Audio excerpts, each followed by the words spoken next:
Hello? Hello? Hello? Hi everyone to the N10thGPth special anniversary super event. So this is actually the 4th and final week of the round robin stage. We had it scheduled for only 3 weeks, but there was just so many net battlers. Initially 48 net battlers, so we made it to the 4th week and we are settling down. The top cuts, both of the top cuts, top cut and bottom text brackets are locking in, so that's gonna be 16 players advancing into 2 different brackets. We have played over 700 matches of Battle Network in 4 weeks, so that is pretty awesome. Think about how many hours that is. And yes, we do have some very great matches today, and Zen and Twitch chat says they're looking forward to them. Okay, so with that, I want to introduce our casters for today. So we're going to start out with Nugget and Neryth. Hello, Nugget and Neryth. Hello, Salad and Neryth. Hello, Salad and Nugget. That sounds so weird because you're sitting right next to me, but okay. With that, I think we can go right into the setups. Hey, Salad, the link. Wait, I didn't link? I thought I did. Salad. Oh, okay. No, our casters are so high leveled, and I think they can cast without actually being able to see the matches. That seems reasonable to me. I can just close my eyes, yeah. I'll Okay, just, there you go. Sorry about that. I'll just predict the future like 4 seconds in advance. Oh yeah, I want to say special thanks to Giacchio for being a real one and coming back to play, because they were here on the very first day of the tournament, and then their computer blew up until I think Thursday this week. They said it was a Christmas miracle that their computer was fixed, and then they were what we described as the bread in the bread line, as they were forced to play like 20 people in a row. So again, thank you so much for Giacchio for doing that. And also, I'm so happy to see them back in the community. Giacchio is someone that was playing in our New Moon cycles a few years ago, and then they also were sharing really awesome art with the community.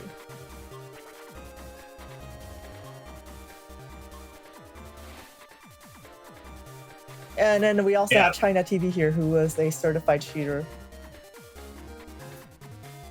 Yeah, this is Giacchio on the right and ChinaTV on the left. ChinaTV is running the patented tanky Gregor Cuss with the reflects and the barriers and O code.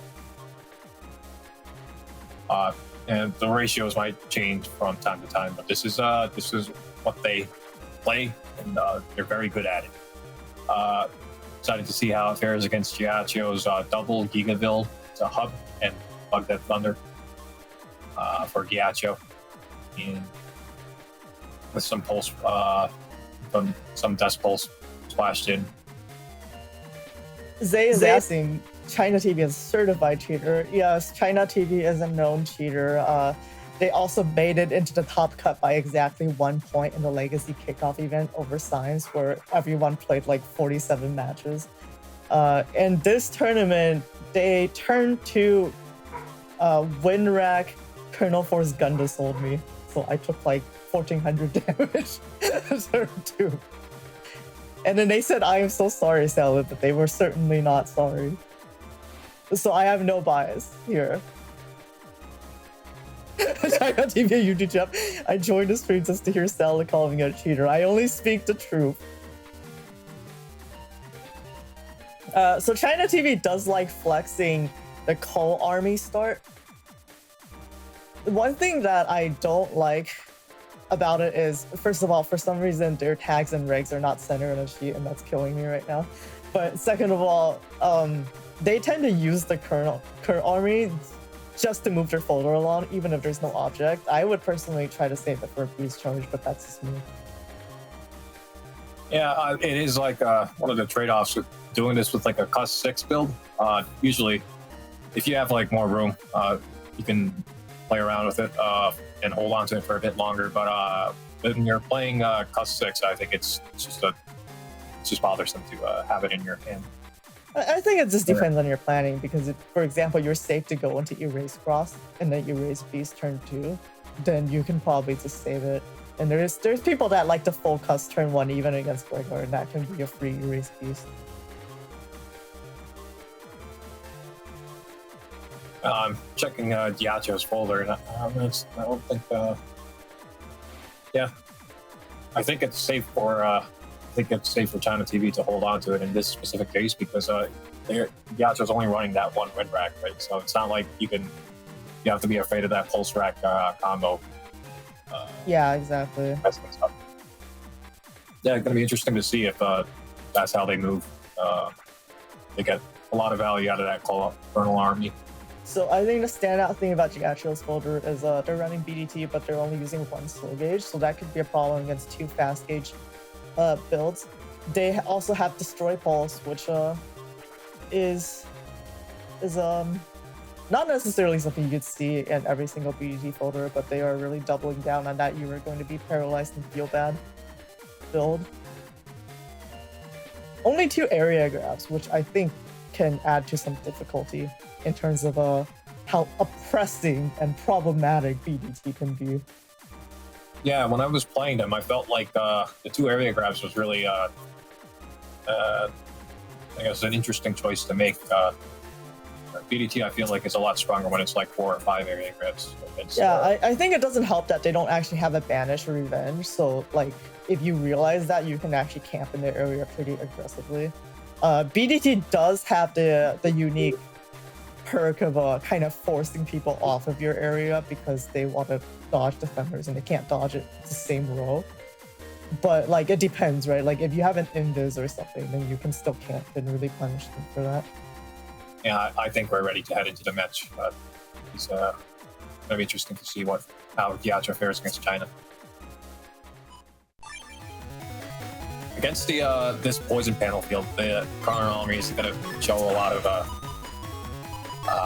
get a lot of usage, but we do know that Diacho is going for both the HUD badge and the BDT, so it's going to be fairly obvious that they're going to open with the Dust Cross. So ChinaTV's going to go into a race, going to pop off maybe the barrier, maybe the going to toss the Tomahawk, and I think he's expecting a full cosplay immediately, which is why he's saving the Colonel Army to Beast Charge for next turn. Yeah, the immediate full cust might not actually come out just because ChinaTV doesn't actually have cursor. So the actual cursor damage is going to come out turn 2, right? It's what you would expect with the Erase Beast. So technically speaking, Diacho shouldn't feel pressured to full cust right off the bat. He might be able to get a second turn here. Oh, the Buster Bug, unfortunately, ChinaTV had to resort to using the charge shot, but it lands. And gets some solid 140 damage out of the Tomahawk Man.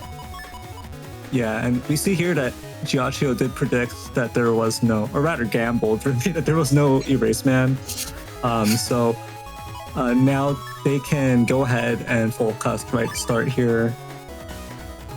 Although ChinaTV is predicting the full cust and is not going to Erase Beast. So this is pretty interesting. ChinaTV not wanting to waste the Beast turns. Diacho, we'll see if they lead the full cust or they choose to do this turn, because it's kind of hard with Warp Step. They're just taking that poison damage this entire time, so slow gauge gets dropped. Oh, we see. Ooh. Diacho might be going for a full cust play here. Eats 2 hits on that Erase Beam. And now that ChinaTV has seen the full cust, I think they can go into Beast right away and just start tip charging their hand. Yeah, he has the Beast for a Colonel Force play.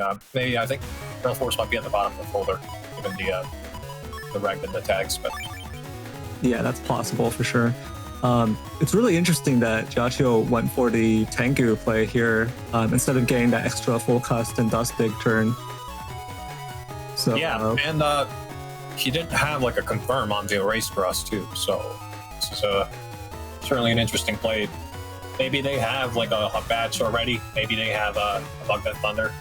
I'm not sure why he went into Tengu.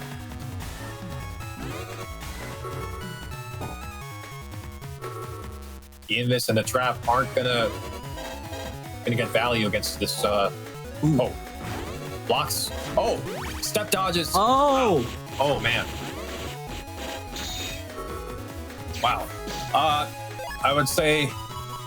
I know Salad accused China of being a cheater, but this is like the opposite of cheating.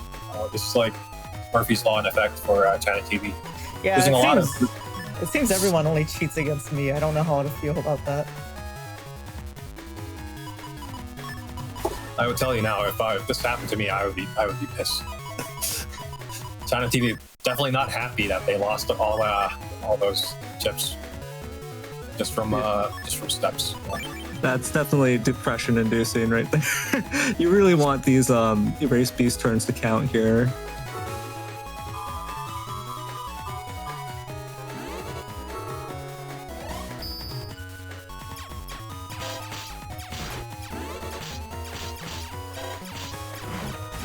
Wow.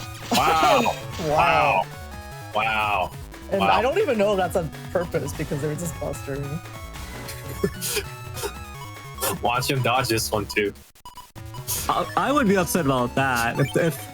If Jiaqiu can actually step out of this tail, I'm gonna be really sad for ChinaTV. I think he can if he cross cancels and just folds back. Right? Yeah, that definitely maximizes the chance that you can, but I would hope the erase tail is fast enough, right? Maybe this is like 2 frames, so it might be confirmed at this point. But yeah, definitely not good for ChinaTV to waste so many chips in their folder. Basically doing no damage on it. Yeah, I mean, Gundam Force is still Gundam Force, so it's not like deletion's out of the question here. I mean, with both players running slow gauge, this is definitely not going to make it a damage judge. And then ChinaTV still has that slash cross after this. Oh, there it is. Connect. Oh my god. The D cross. Okay, I think this might be a deletion, especially the poison panel damage racking up here.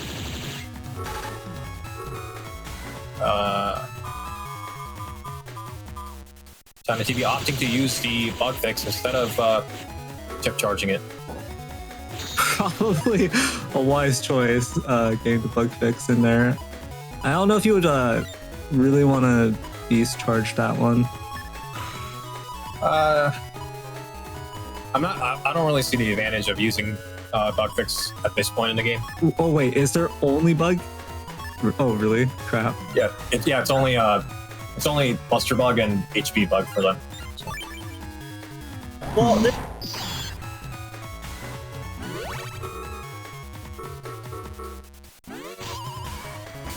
There's the Dust Pulse. But that's also pretty much all of Jiaqiu's folder now. Jiaqiu still has the Bug Back Thunder, but definitely not as threatening with this HP difference. If ChinaTV just plays out with the charge shots, I think. Oh! Wow. Loses a life aura to the double any damage. This is a little troublesome for ChinaTV because of the not being able to see their opponent because of the Destroy Pulse. Definitely hinders their ability to use Reflect. And they have like three Reflects too. Ooh.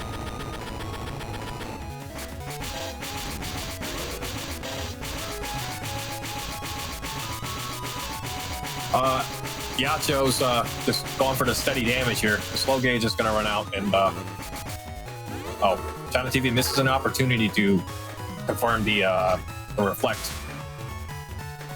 Jiaqiu misses the Erase Man. Jiaqiu stepping back there, letting ChinaTV recover the rest of their area. Yeah. I'm not saying, I'm not really seeing Jiaqiu making it out of this round, but certainly making it difficult for ChinaTV to confirm the win. Yeah, definitely there aren't too many heavy hitters left.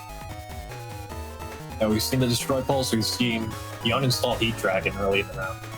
We saw, I think we're still the ground mana speed maybe to make some noise, but not with this HP difference. I don't think Yacho has this. You can't count out the BDT, but I mean, it has to be played first. Oh, but did ChinaTV not carry the Wiper out this turn? Oh no, they have the Reflect. Ooh.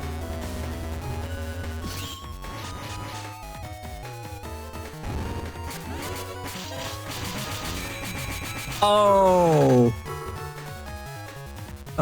that's pretty good value too, taking out the MT damage, since it was only going to be the 60 damage. But in slow gauge, I think ChinaTV has this cleaned up. This might be Yacho's last Beast out turn. You might see a Beast overplay, but again, I don't. Oh, yeah, I don't think. I'm surprised that he used the slow gauge instead of just charging it.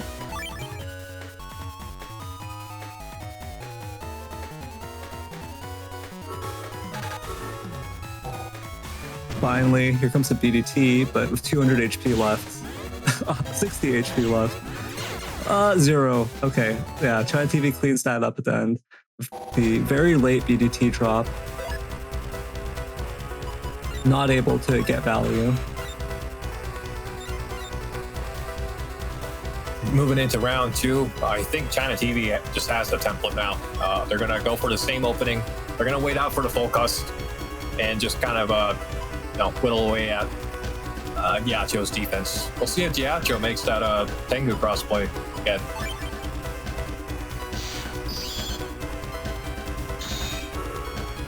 Yeah, I think they really need to get some dust digging value here.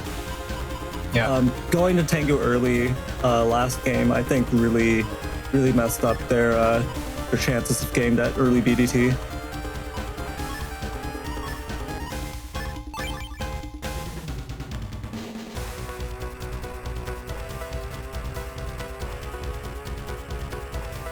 Yeah. We'll have to wait and see what Yacho does.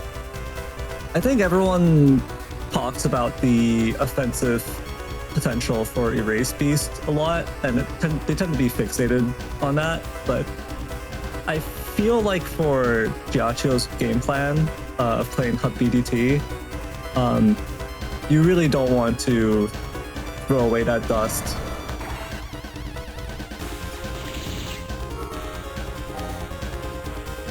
We'll have to see if Yacho also step dodges as many Erase Tail arrows as he did last round. Oh. There we go.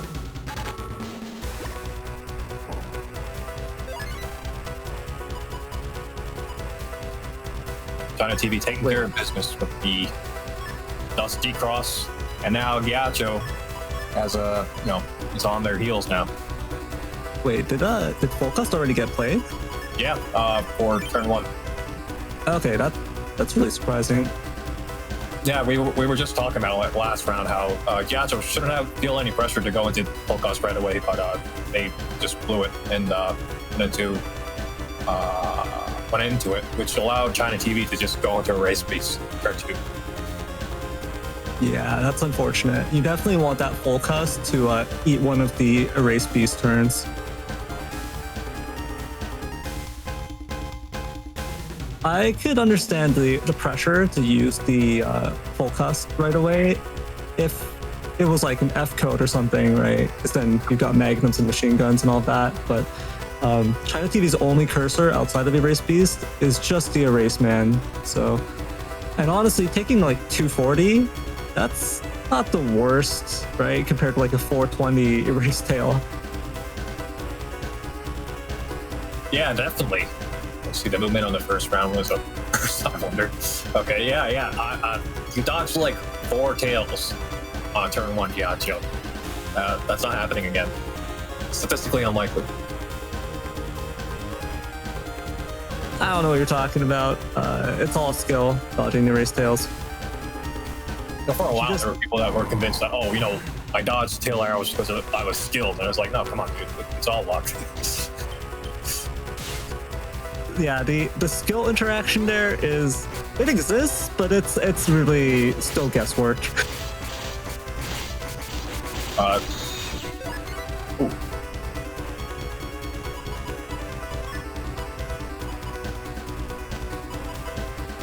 Yeah, so Yachter goes into the beast out. I think they only use the one elect pulse.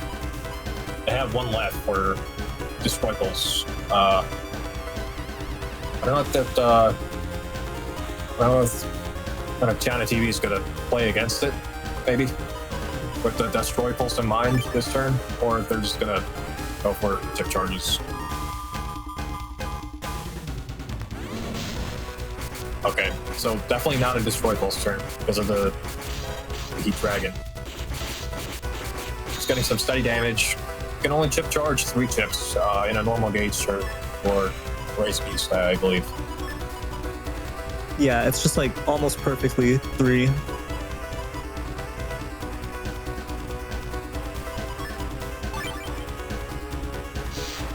ChinaTV going to slash, gonna try to get this area off and then step forward.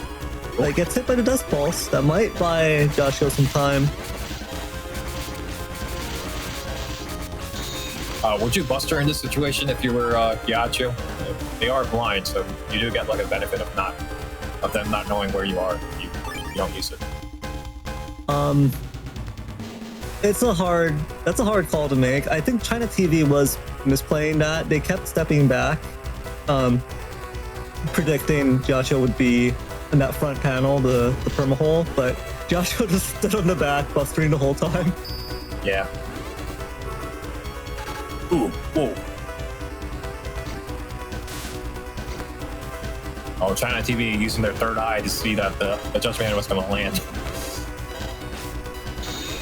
It's really tragic that they've only got 2 area grabs in your folder, because if you could grab a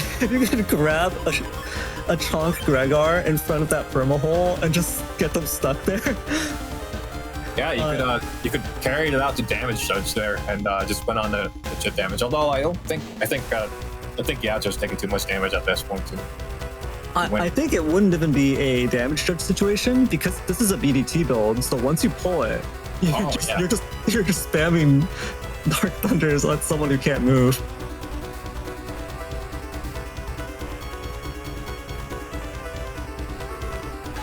No, I think Yacho's flashing and this is definitely gonna miss. But do they have a comeback here?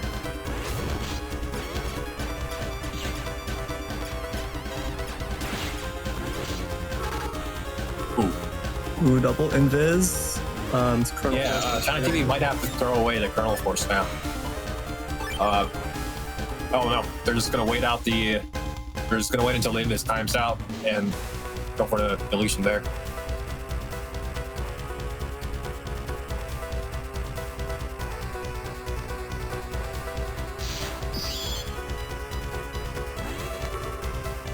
Ooh.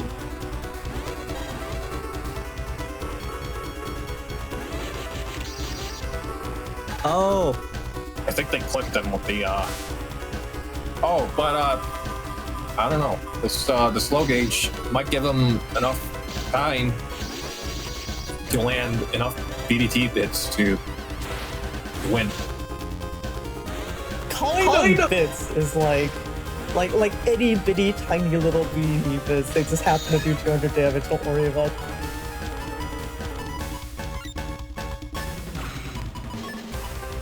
yeah, it suddenly went from a great situation to a very close situation here for ChinaTV. And we're seeing BDT value. They go into heat cross here. I'm not sure if they want to do that. I guess they still have. They're just going for the cross cancel, and they still have the Buster Bug to rely on at the end. Yeah, it's definitely not for the charge shot. It's just for the cross cancel here. But we'll see. Yeah, subtle move here is they moved backwards at the start of the turn because they were wary of the element man here. Yeah, they have the anti-damage. They can actually just get hit by this. Oh, and the ground man fish. No, in this TFC on ground man. This gives Ghiaccio just enough time to fire off 2 BDTs.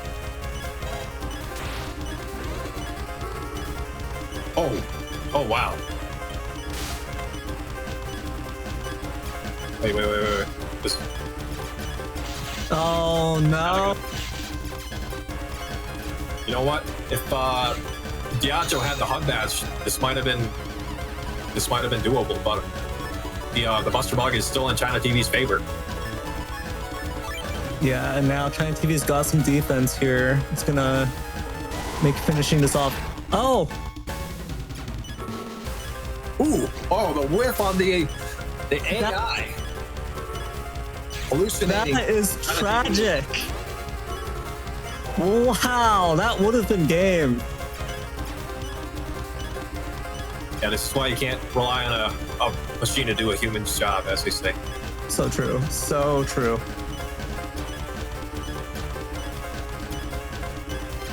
Yeah, I mean, the Beast AI isn't even real AI anyways. It's just an LLM.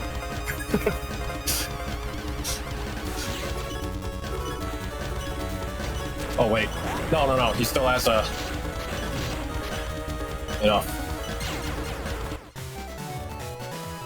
So that definitely had China sweating, but they take the match 2-0. That's really tragic that it was permaholes because it was not safe to use the ground SP on Beast Over. But also, I am really surprised that China didn't take Life Aura on that final turn.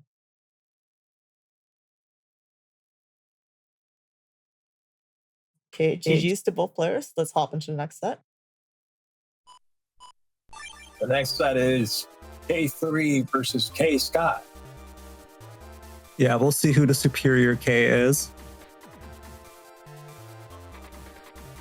KayThree, he's been treated as a shiny Pokemon this tournament, but he's managed to pull through a few of the important games for us.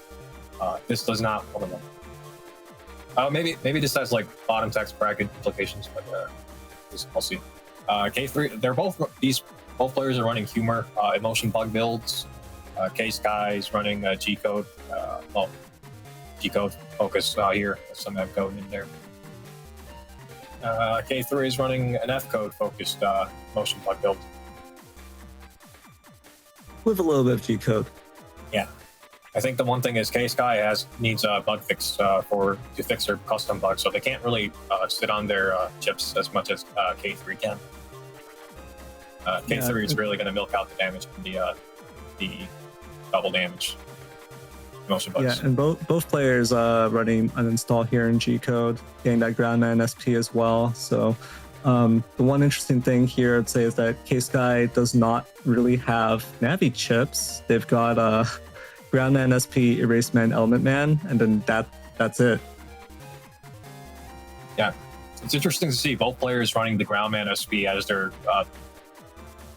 big damage Navi chip. But yeah, certainly K-Sky only running 2 chips, and it's weird because K-Sky's also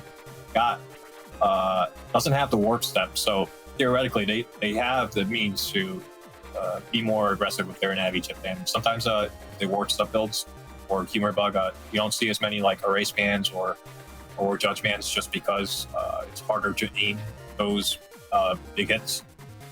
But K-Sky, despite having I don't think they have the warp step bug in their Navi because they're not really utilizing the damage potential of the SP Navis. So after I played K-Sky, personally, I commented that their build reminds me a lot of what Aqua used to run.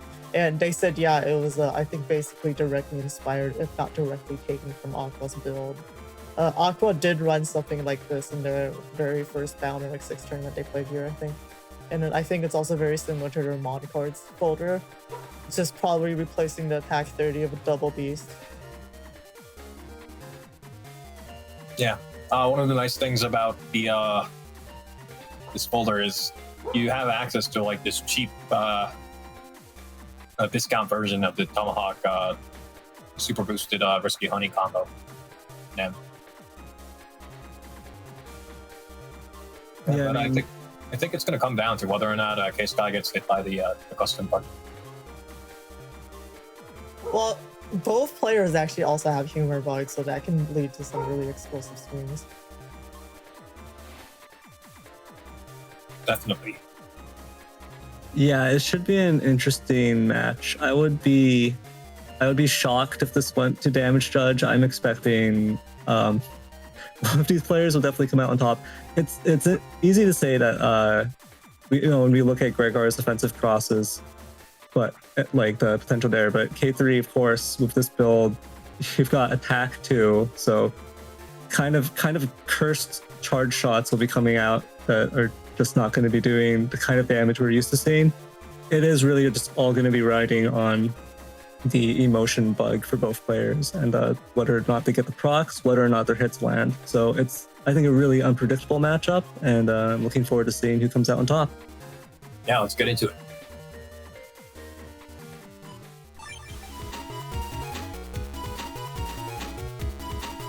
Oh yeah, one thing we didn't comment on is that K3 has the slow gauge regged because they want to maximize the humor chances to deal as much damage as possible.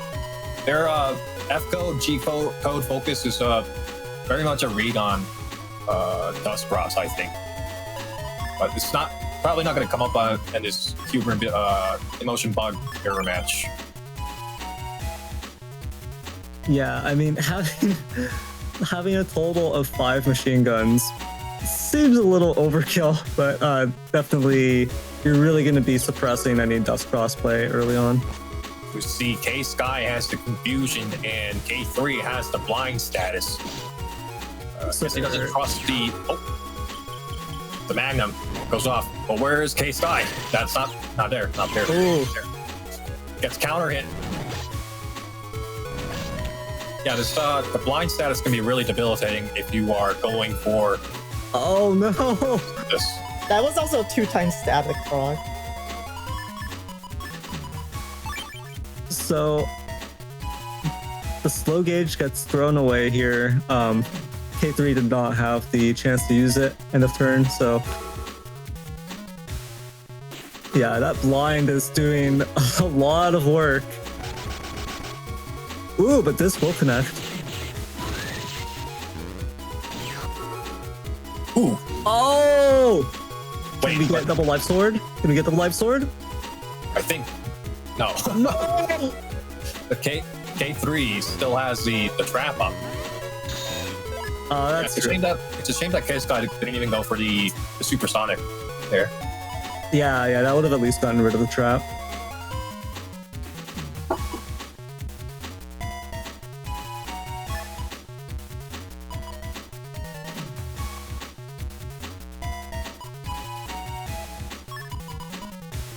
I was tossing this idea around a while ago where I said, what if I just use cursor chips a lot? You see, K-Sky definitely has the risky honey behind this double point. K3 playing it safe, playing it defensive, still gets hit anyways by the bees. Blocking a little bit of it at least with the shield.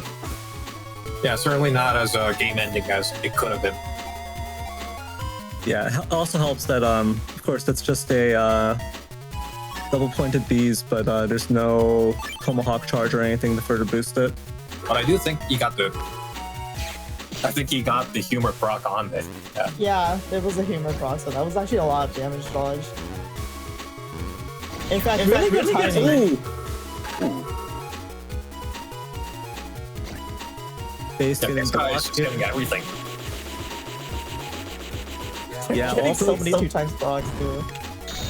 all of those times 2 procs, just doing a huge amount of damage to K3. Meanwhile, K3 not able to connect very much, getting base blocked there.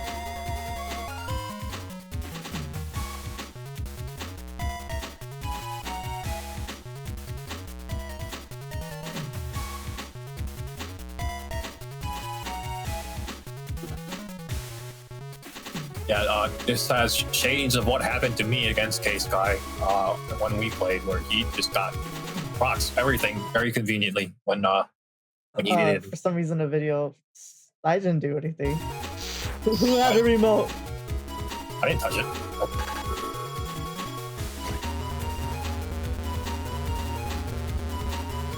I guess KayThree is going to go for the freeze here. I think he has the means to...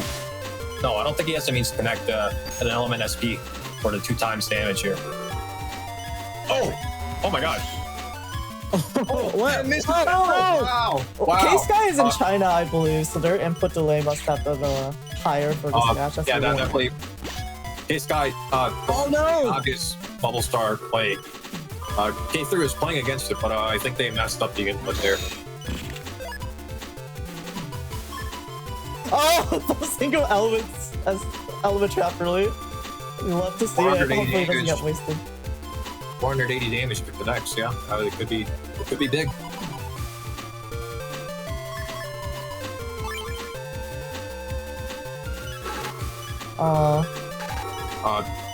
What? No! He had the anti-damage. I guess blanked out there at the end. To not TFC it in time. Or maybe he said, okay, you know what, I've examined my resources, I know I used too much, I can't do this. Yeah, hopefully he doesn't get hit by the blind turn 1 like he did last time. Again, it could be really hard too. If you're playing Shield and you get hit with the blind, it takes away a lot of momentum that you could have potentially early on. Maybe there's... Oh, wow, okay. Wow. Wow. Maybe there's some secret ingredient in Aqua's setup, because K-Sky, I was playing with Fast Gauge and they were still getting 2 to 3 humor procs and having chips for them every single turn, even the Fast Gauge. It might be a game plan situation where you get to, if you're just gunning through chips all the time, you're bound to hit a couple of the procs. That's true, but you know, it's possible to not get a 2 times proc in like 2 slow gauge turns in a row, so I can say I'm definitely not playing here. Full F-code slate. 3 mock guns. 3 mock guns and just the Magnum as well. Yeah, I actually really like that KayThree is playing something like this. The only weird thing to me is that he's not running Life Aura. Because I was telling Soul that you can play a Warp Step F-code, because if they try to center, they're just going to get hit by the machine guns anyways. Blocks the area grab, 10 damage. I guess we'll take that. Oh, dodges the bubble star. It's a 2 times I mean, okay, it doesn't really matter here, but still, style points. Psychological damage. Ooh, loses the shield, but gets the 2 times Magnum now. One of the things I'd like to see in F-code is just a white though. I know you gave that recommendation to Soul, and yes. That's what I suggested to KayThree as well, yeah. Yeah, the white pill actually allows you to chain like 2 machine guns together, or and basically you can guarantee the machine gun out of any white pill chip, so it can lead to like 400 damage swings and combos just from like connecting 2 hits. Yeah, machine gun is 4 hits on optimal area. It's actually really good damage. It's basically the same as the reaction. Yeah, that's unfortunate. One of the nice things about Warp Step is that you're not panel locked in this situation. Until now, I guess. Yeah. You just has to hope that the invis times out before K-Sky uses any chip that can trigger the... Both of these machine guns felt really unfortunate for KayThree. Just the machine gun tracking being a little slow. It's really smart for KayThree to use the element trap after seeing or I guess it's lucky to see the element trap on the encoded meteor knuckle turn, because nothing on encode can trigger the element trap except for maybe like an element man. So K-Sky definitely knows that KayThree is using the element trap now, right? If they're paying attention to their holder, it's going to be interesting to see. I think they'll have to open with the Neryth man here. Well, they used it on the same turn, so I don't think it was intentional on K-Sky's part. It could be though. It's really unfortunate that KayThree didn't. I think they have uninstalled in their build, right? It's really unfortunate that they didn't draw it at the top like K-Sky did because no super armor against machine guns. Oh no! Oh, intentionally triggers the. Oh, but the risky honey doesn't get the second hit from the element trap. That's so sad. Oh, Do you see how many procs K-Sky is getting? They're like permanently red.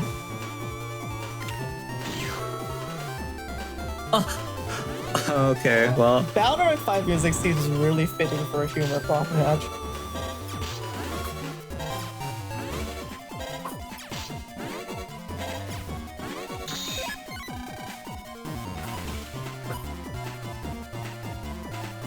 All right, we'll see. K-Sky has the bug fix.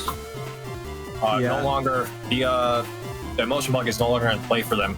KayThree is holding on to that bug fix. Obviously, they're gonna try to go for a huge swing here to make back, get back lost ground. See if it pays off for him.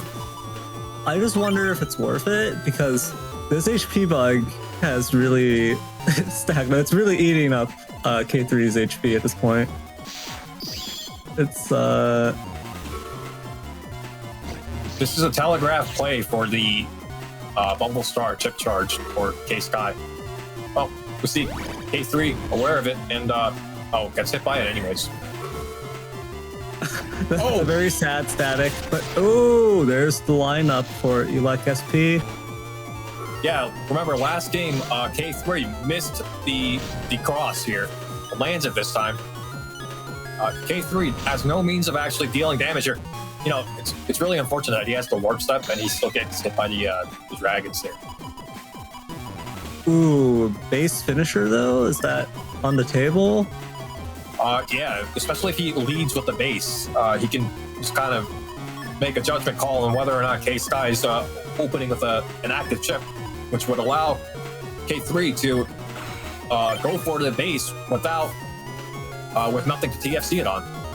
Ooh, and that slash is going to also put some pressure on K-Sky to lead off, try to use defense or something. Yeah, but he still has a ground mana speed possibly to TFC onto this. Could have been bad.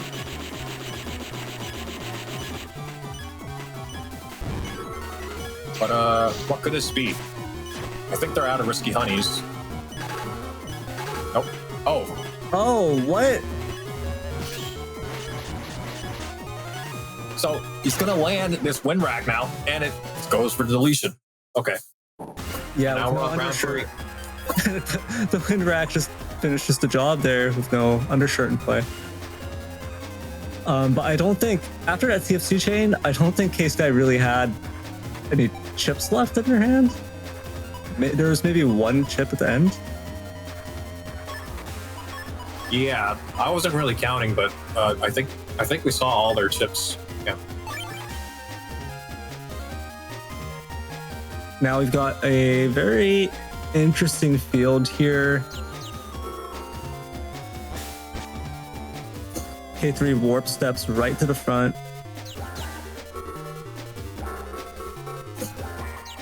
Are they gonna get the humor proc on this? This would be a devastating heat dragon. This situation. Ooh, wow, that's almost 700 damage, right? From. Oh my god! Oh no! Yes! Yes! Yes! Wow. Yeah, I think that's game. That is probably just game. Yeah, that was. Oh no. Yeah, I don't think K-Sky is coming back from that one. Wow.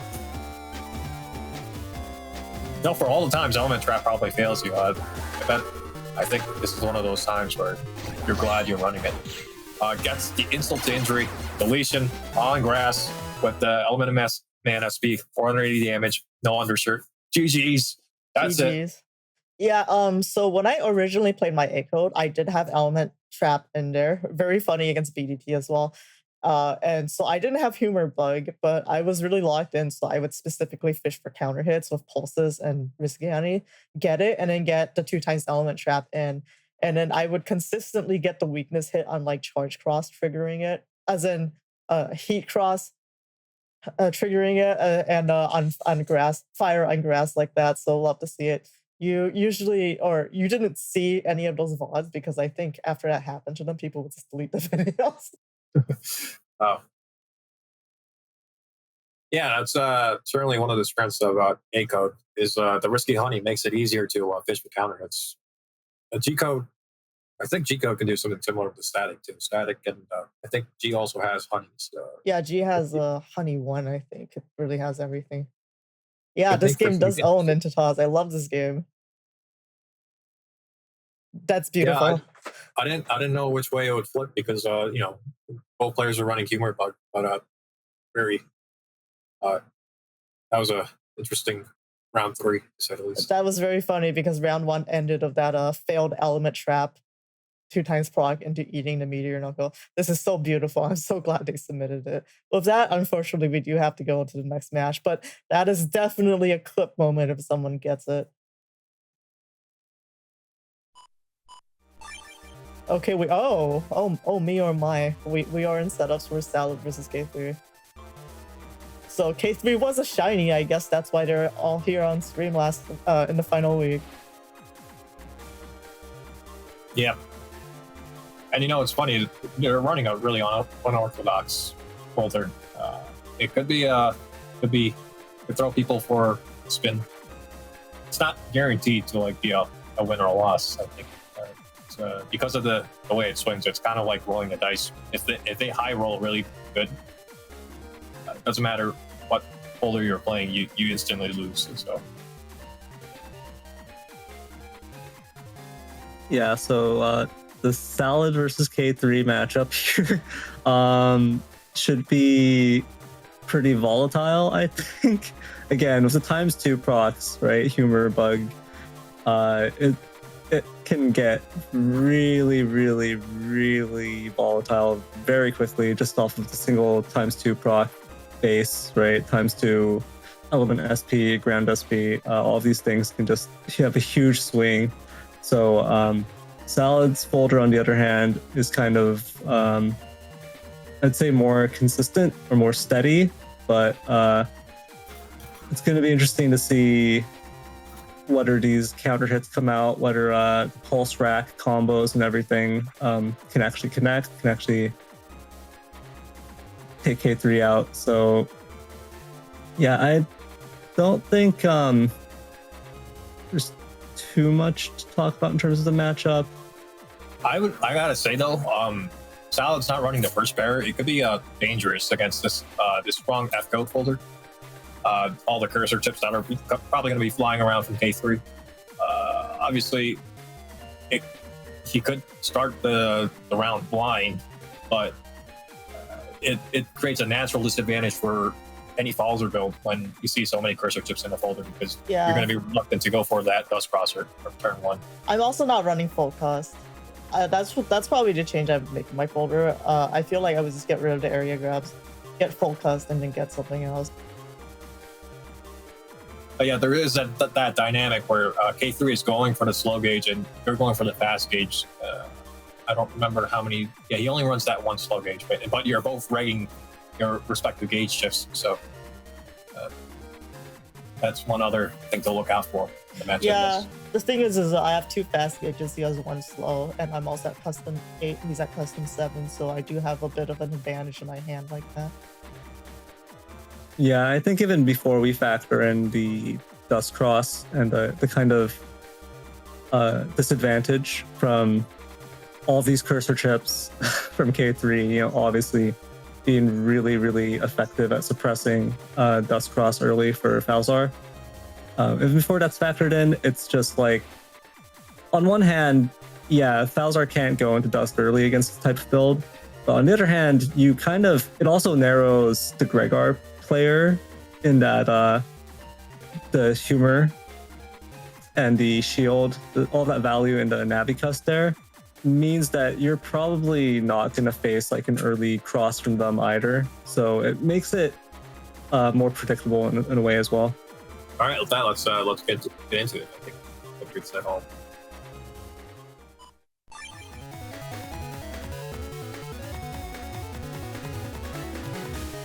The awkward part of having an early life aura here is actually that humor makes it pretty easy to just take it out with like a humor magnum or humor almost anything.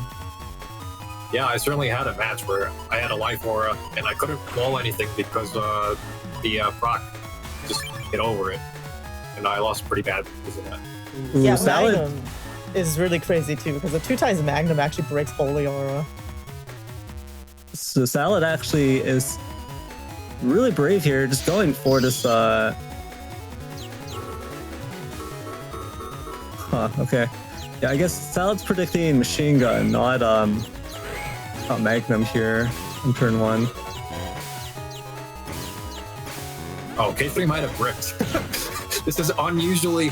Oh no, I think Salad's making the Magnum read. Okay, yeah. So that could have gone way bad. There's the machine gun.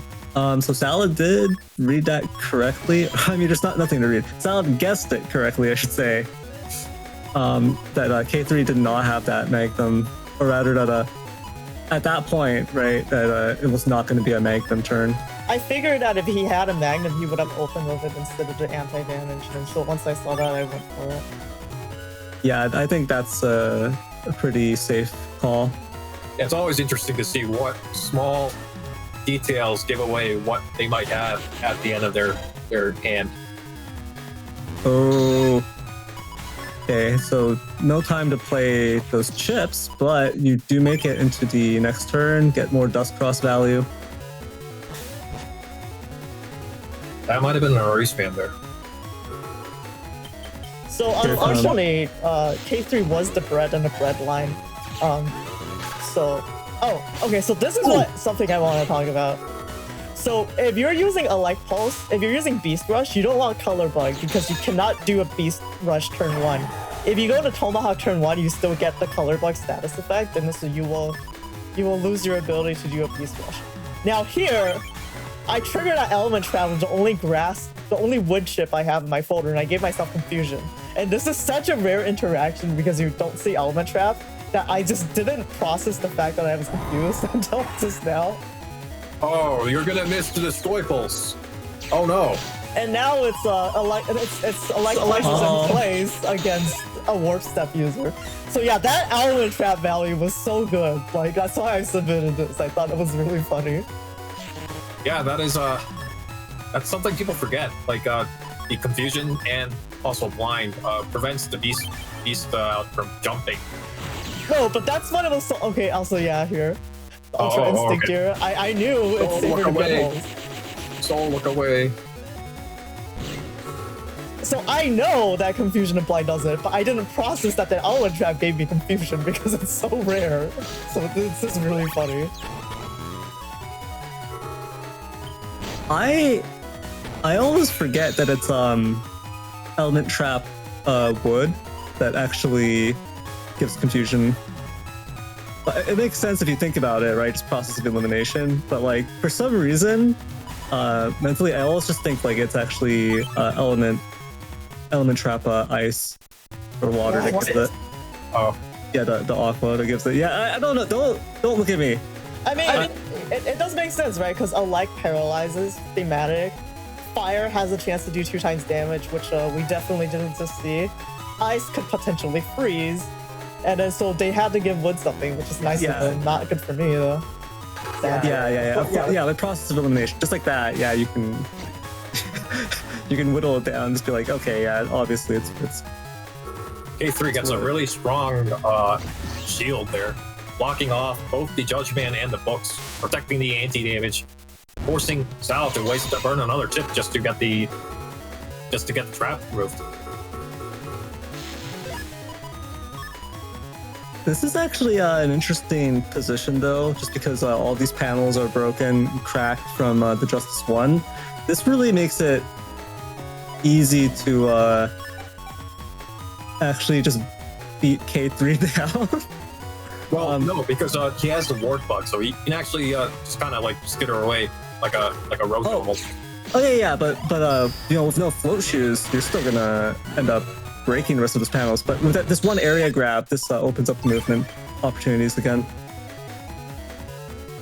I was gonna say the element trap is actually kind of like a really strong tech against Beast Pulse build, Pulse Rack builds, because it can instantly stop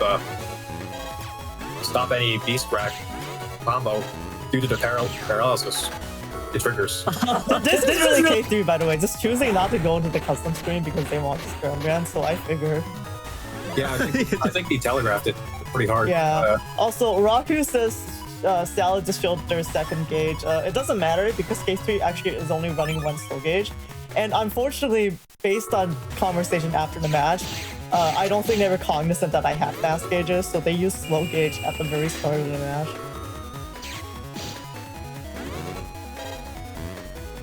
Oh, that's a shame.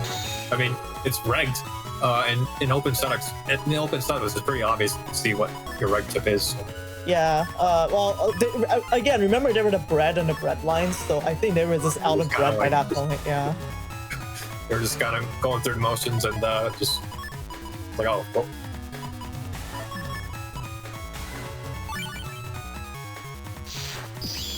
All right, well, you don't have uninstall, so KayThree actually, I think he can block every single charge shot you throw at him in this situation. They did kind of whiff there at the... You can actually do this on reaction, I'm pretty sure. So Tomahawk Cross, not a very strong move against KayThree, as long as they don't choke it. With delay 2, yeah, it's possible to do it on reaction, but delay 7, I experienced that earlier in the tournament, and if I speak, I'm in big trouble. Oh, okay, but I think you have the trap to protect you, and you also negate it completely with the Barrier 200. You're getting a lot of value out of this Barrier 200. KayThree could have probably gone for grass, maybe. I don't think they could have centered this, but I'm guessing this is going to the damage judge, right? I don't think they have any more chips. Certainly nothing elemental to decross you. It looks like you're going to go for the Tengu lock here to stack up additional damage. This is going to be a lot harder to block compared to the Tomahawk Cross charge shots. And you have the cross slash confirmed here.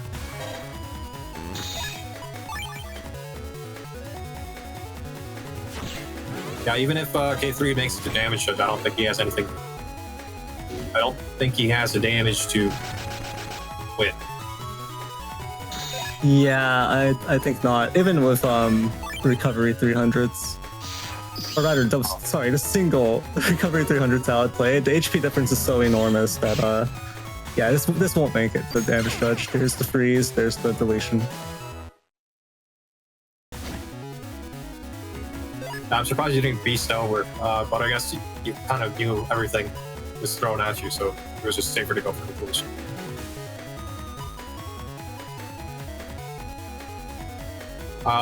This is round 2 now. We'll see how KayThree opens. Maybe he has another, burst up his sleeve, like against K-Sky. That'll end the round instantly. But... Yeah, I am really surprised because you guys talked about it earlier, but yeah, the white capsule tech with machine guns, like it really amplifies the damage that machine guns can do just because of actually being able to stop your opponent from just dodging through them. So this happened multiple times this tournament. Every time I see a grass start and someone is running element SP, I expected them to use it for that 480. That's why I think I didn't draw any defense. So I was hoping that I was expecting to get hit by Humor Element SP and take 960 damage because I didn't have any defense. That's why I loaded my Element SP, because if they're gonna do that, then I can at least trade back from my own Element SP with Finger Clock. But fortunately, it didn't happen.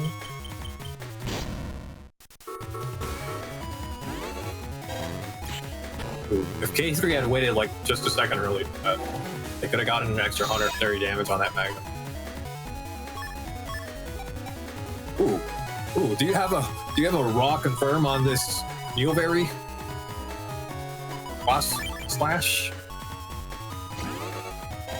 Oh no, you don't. Oh, he's in a safe spot too, so you might have enough for a double life sword if you're being ambitious. Oh, See, like, I can't do the inputs. It's just like my hand. The problem is not the inputs. The problem is my hand. My finger is just failing to hold down the A button because of the tremors. It's so frustrating. Also, I had a conversation with Player Zero years ago. He said that it's not possible to confirm double life sword on erase man paralysis. You can see there you can't get it fast enough. I don't know if it's a. I think if KayThree mashed, he could have like interrupted with something. But it's if he doesn't have defense, the shield's only gonna block one hit, right? So.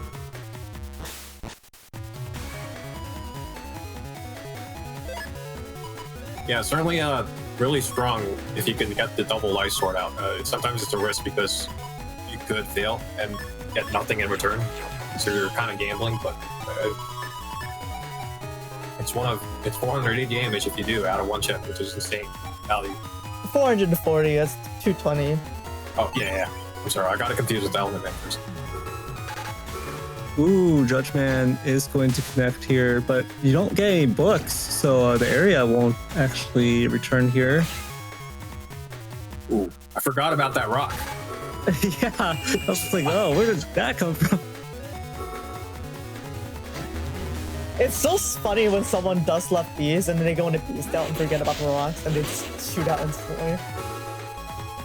This was such a value turn for him. Getting rid of Sanctuary, getting rid of Trap, getting rid of Barrier, getting Basin. Okay, surely it's time. Has a full invis turn to just kind of wait out. KayThree doesn't have the Erase Man this turn. You're basically invincible. Ooh! Oh my god. Very well-timed shield.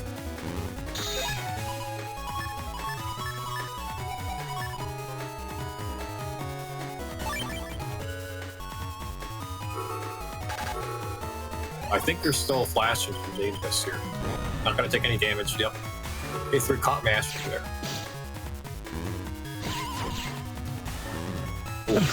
That was very interesting one time. Yeah, I think he got caught mid movement during the warp step, so he flew back, but he was already in the back row.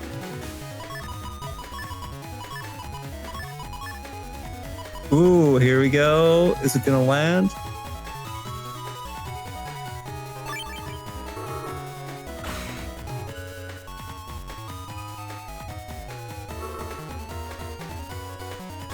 Uses the Element Man to get rid of that trap. Is it an element trap? No, it's just an anti-damage.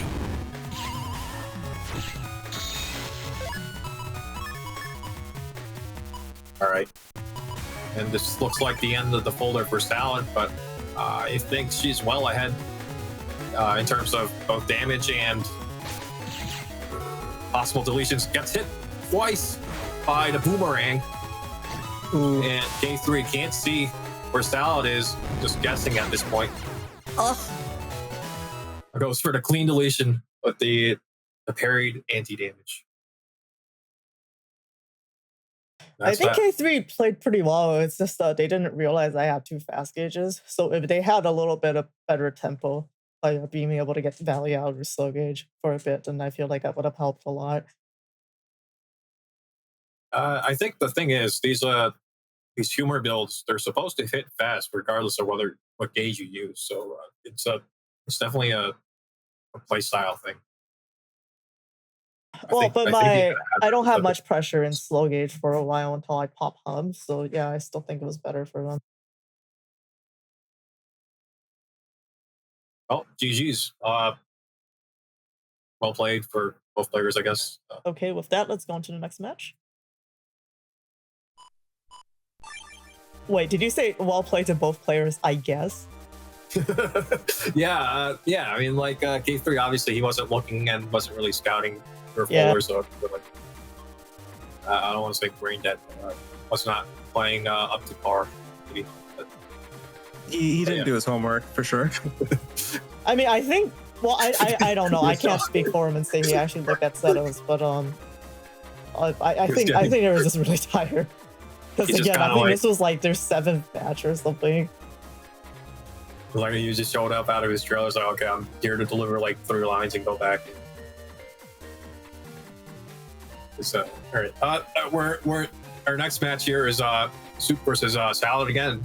Soup, another shiny, very rare appearance from them.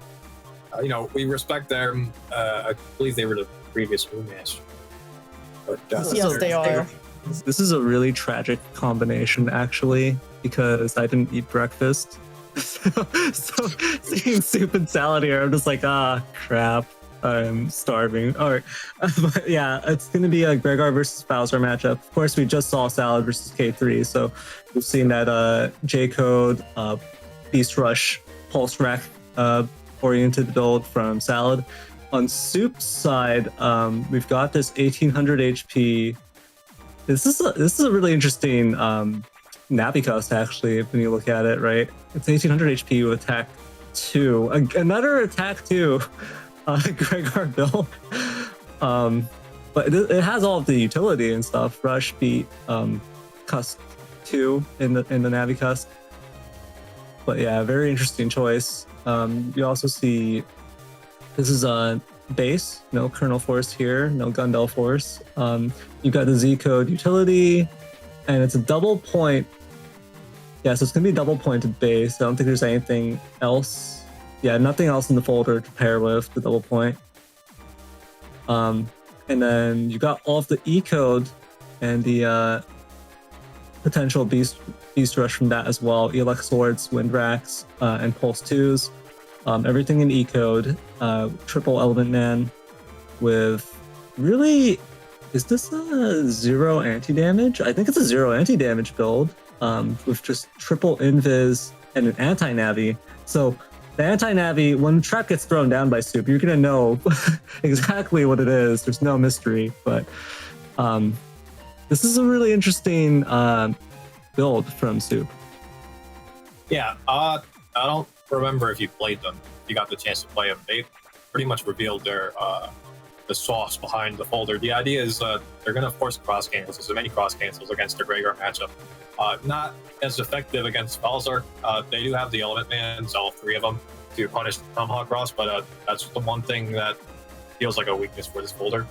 I think Symes and a couple other people commented, hey, you might want to run Fireburn 3 and Eco next time. It really adds a mix-up element to Tomahawk Cross players, because now they can't cap on anti-damage and wait out for your element mans. But Yeah, actually, even Fireburn Star, I think, is stuck on. It is a really good Tomahawk 8 if you just want that going. Yeah, that's the gist of the folder. They're going to go for not beast rushes, I guess, but a lot of elect chips. And they're going to string them together and fast gauge turns and skip entire turns. And really ask your opponent to utilize their cross cancels, but it doesn't work as well against Tomahawk or Balzar builds. Yeah, I do remember. I just recalled, since you mentioned it, the set I had against Soup, and I can recall it because every sword that decrosses my Tengu is just burned into my memory. So yeah, I remember. I remember the elect swords decrossing these. So yeah, it is going to be a very interesting matchup here. I can't wait to see how this plays out between Soup and Salad. All right, with that, let's get into it.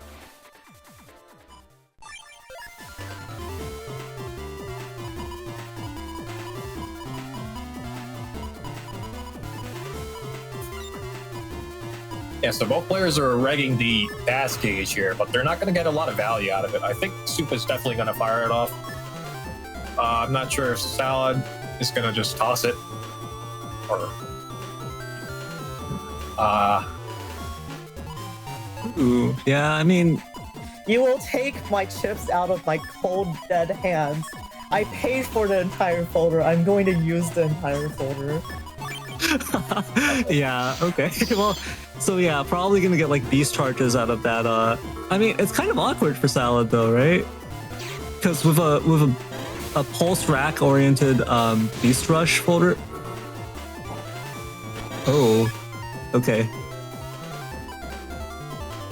Yeah, actually the Dust Cross charge shot here in this conveyor panel field, that can be really scary for a no float shoes Gregor.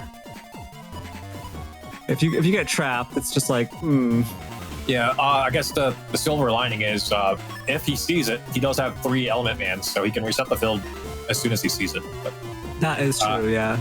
it looks like he's going to go for the beast rush plays immediately. Each of these elect chips, oh my god, he gets counter hit, does not get the value out of the thunder.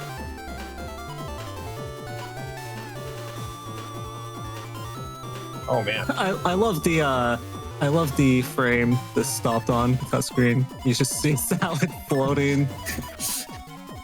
yeah, this is like the Mega Man ZXA final boss floating into the air. Oh no! Why would you compare me to that cringe? I mean, this is what I don't know. That's just what I thought of. Okay, gets the Element Man EX freeze. Oh, that's unfortunate. The lack of air shoes here preventing the Thunderball from following up into a second stun. No, Nugget, you're right. That is me, actually. I don't think I'm washed up. I am washed up.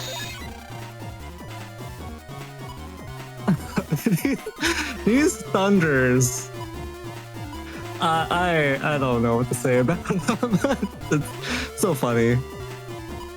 They're actually pretty good for confirming just a short stun, which you can lead into like a Neo Vary or something else. Yeah, no, they're really effective. It's just hilarious that like they're actually getting even decent damage with the elect boost. So I'm not sure if he has enough damage to go for a deletion in this folder. I mean, I see the vision. That's so much damage. You go from a 40 damage Thunder to a 90 damage Thunder. That's more than double damage. That's crazy. Yeah, truly a huge value from those. But now their Beast Rush turns are over, and they're stuck with like attack 5 Graveyard to clean up the mess. I don't think Soup has much left here. Oh wow! The immediate decross. Yeah, the attack 2 Gregor, we're gonna see. I mean, and fast gauge too. It's like I wanted to move out of Spout because I thought my regular Buster and Shield was better, but the Night is so.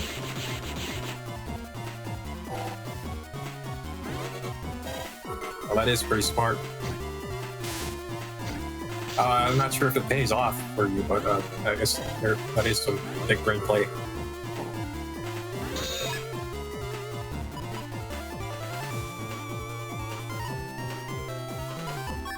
It looks like Soup does not actually have a way to get rid of your life for it here.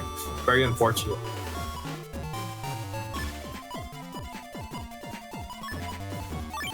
On your end, we might see a juicy like a juicy Justice 1 decross on its last cross if you time it right.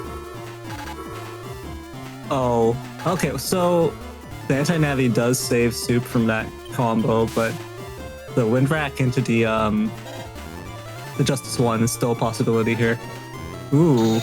Actually, it's a game of chicken right now because I don't know if Salad's going to toss out the wind rack first, or if Soup is going to feel pressure to use it first. Oh. Okay. I guess Salad knows that she has multiple wind racks in her folder, so this one you can get aggressive with the raw wind rack. Yeah, and especially with Salad still having Tengu, which she's going to go into now. It's going to get an instant back B here, hopefully, and Soup is going to be also going to have a hard time with all these cracked panels.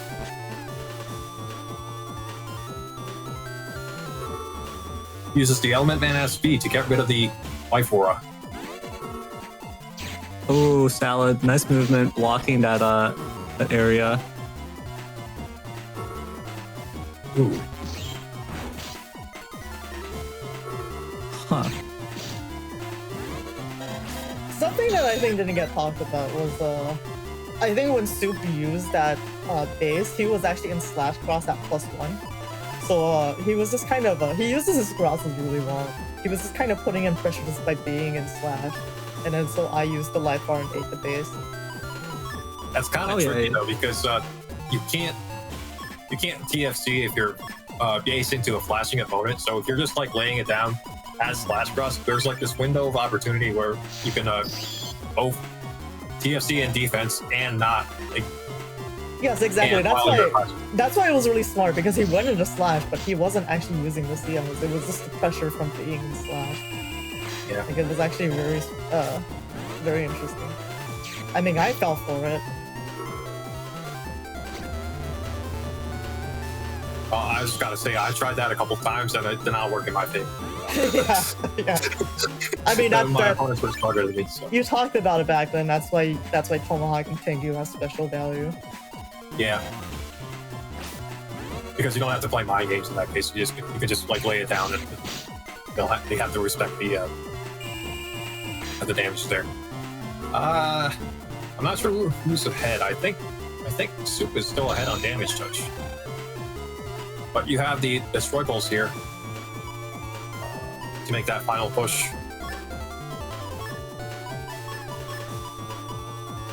Interesting that we're going for the Neoberry first here. Oh, but okay. Yeah, you don't have area to confirm the destroy pulse. It's a good thing I waited on that Neo variable. Really tragic things kept happening for me every turn, like most of these matches. So I made sure to wait on that. That Alex could have interrupted it. Ooh. Wow! Very brave of Soup to stand forward, knowing that the destroy pulse is still there, or maybe doesn't come out. Oh, wait, but this is with the recoveries. It still might be anybody's game in terms of damage here.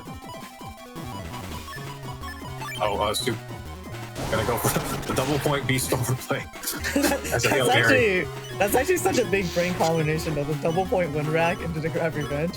That's Sally's value there. If it wasn't beast over.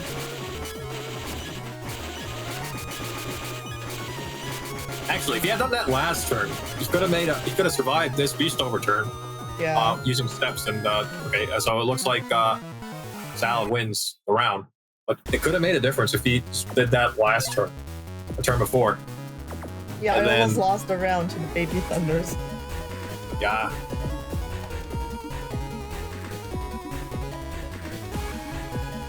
I gotta say, as a non-shoes Greyguard, this fully cracked field is a nightmare to open with. I love this field so much. This is like one of my favorite fields. Not my favorite, but one of my favorite fields. Because as Tengu, you just backbeat them. Like, you just break all of their battles by forcing their movement. I can't believe Nugget said that after getting ice field against Symes 3 times in a row and laughing in his face. Oh yeah, that's because that was very funny. He was not very happy that he was ended up in such a disadvantageous situation against you. Yeah, I actually dropped round 2 because I was laughing so hard. So, getting good memories. Fortunately, I didn't submit it out of respect for Symes, but that was a pretty caster. I'm curious about this respect for Symes thing that you have. Not really familiar with it, so you can tell me more later. Just, you know. Well, yeah, the gist of it is I got like a really advantageous field against Symes, and obviously he's not running his air shoes, he's running the Chomp Greyguard. Except there was like ice and permaholes, the same field twice. So I think round 1 I opened with like Aqua Cross on his Charge Cross because I made to read, and it was just a downhill spiral in there, and I was going to do the same thing round 2. Oh man, yeah. And I had a full Tengu lock there too, out of a get on, but I just forgot to go into Tengu because so I think it custom swing. This might be the most toxic caster duel, actually. He was like visibly raging in chat too. He was like, "Oh man, this is bullshit. You gotta redo this. I'm not doing this again." And I was like, "Oh man, that's beautiful." I mean, if I were in your shoes, I wouldn't even be upset from losing, from like laughing too hard. I would just feel like, all right, you know, I already won in spirit, so you take the points, I take the satisfaction. Anyway, that's enough about me. I wasn't even looking at what was happening in this game. It looks like Salad is they're both trading area grabs here. It looks like they have the sanctuaries up. That Dust Beast charge, of course, cracking, breaking a bunch of the sanctuary panels on Soup's side. But really, the probability... Salad has the opportunity to go for a juicy Element Man SP play here. Soup doesn't really have defense. Oh, but they're hiding behind the holes and can't land the Element Man SP. It's really smart. Salad just opting to take the those holy panels out of play. Specifically that center one, because this boomer would have actually taken care of the rest of them anyways, but Soup also does not have the area to avoid this boomer. Yeah, this boomer is actually a really strong tech, especially against Soup because his holder is so reliant on Elect Cross. If Salad moves down here... Oh! Ooh. Unfortunately, Soup doesn't get the decross, but Soup also doesn't get the full valley out of his chips. The more I'm looking at it, the higher the probability is of a damage judge on this one as well, just because the sanctuary, you know, coming out reducing a lot of the damage. Although this could also be a deletion. Salad can land this Death Pulse in just this one combo here.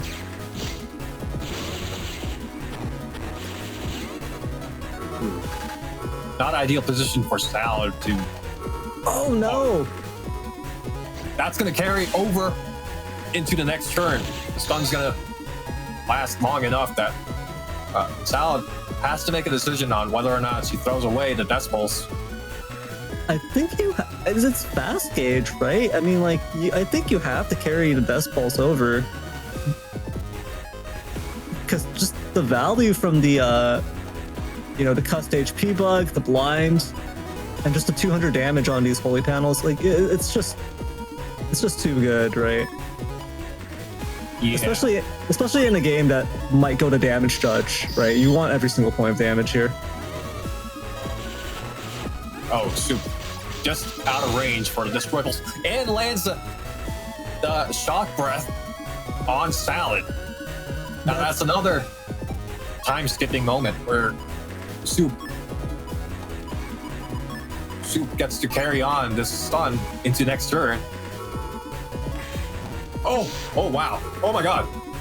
Oh my god. Oh Pete! my god. Pete is eating well tonight. Wow. Wow. You know what? I completely forgot about that bird, and it looks like Soup did too.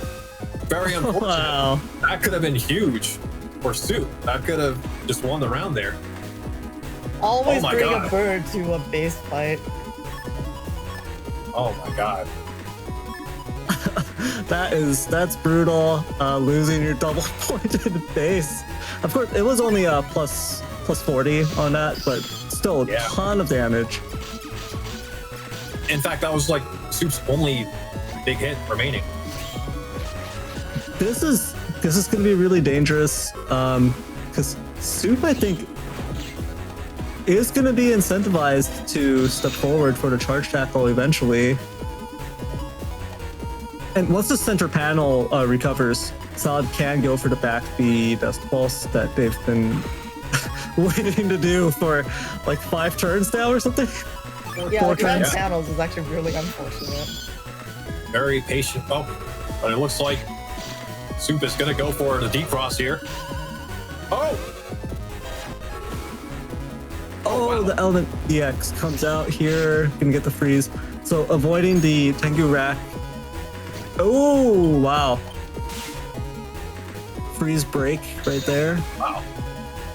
Soup It said looks like Soup is out of damage, but this they were could be hoping to freeze up the element, man. Yeah, so I couldn't display pulse. They knew I had it, so I didn't want to get done. So, and actually, Soup could have followed up with a charge shot, gone for a lot of damage there. But, I guess the fast gauge worked against them in this situation. Ooh, with the Judge Man. Ooh.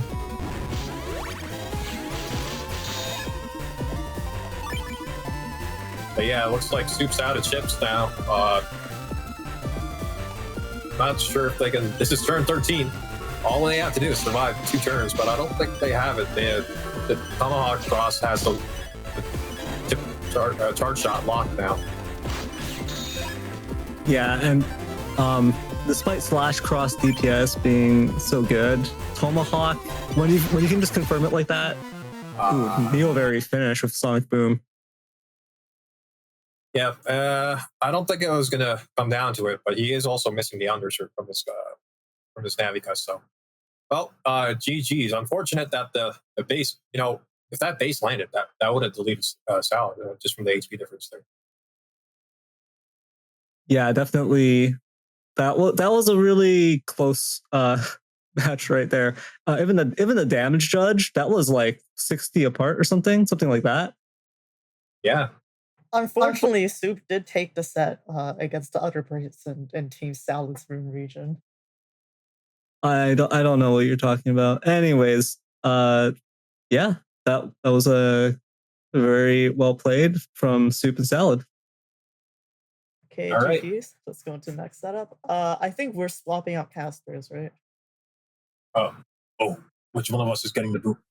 I think it's Neryth. If you're still good to go, Nugget, you can keep going. Uh-oh. Yeah, all of that talk of Soup and Salad, it's doing me in. I got to go get some Soup and Salad. Oh, he's going to Panera Bread or something. All right, so I will see you guys around.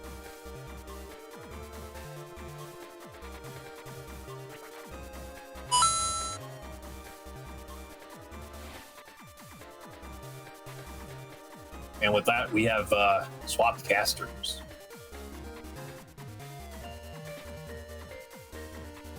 No, it's me, Nugget. Wahoo! And I'm Neryth. Hi guys, I'm Neryth. Hello, everybody. Sorry, I'm a little late. That snowstorm caught me off guard.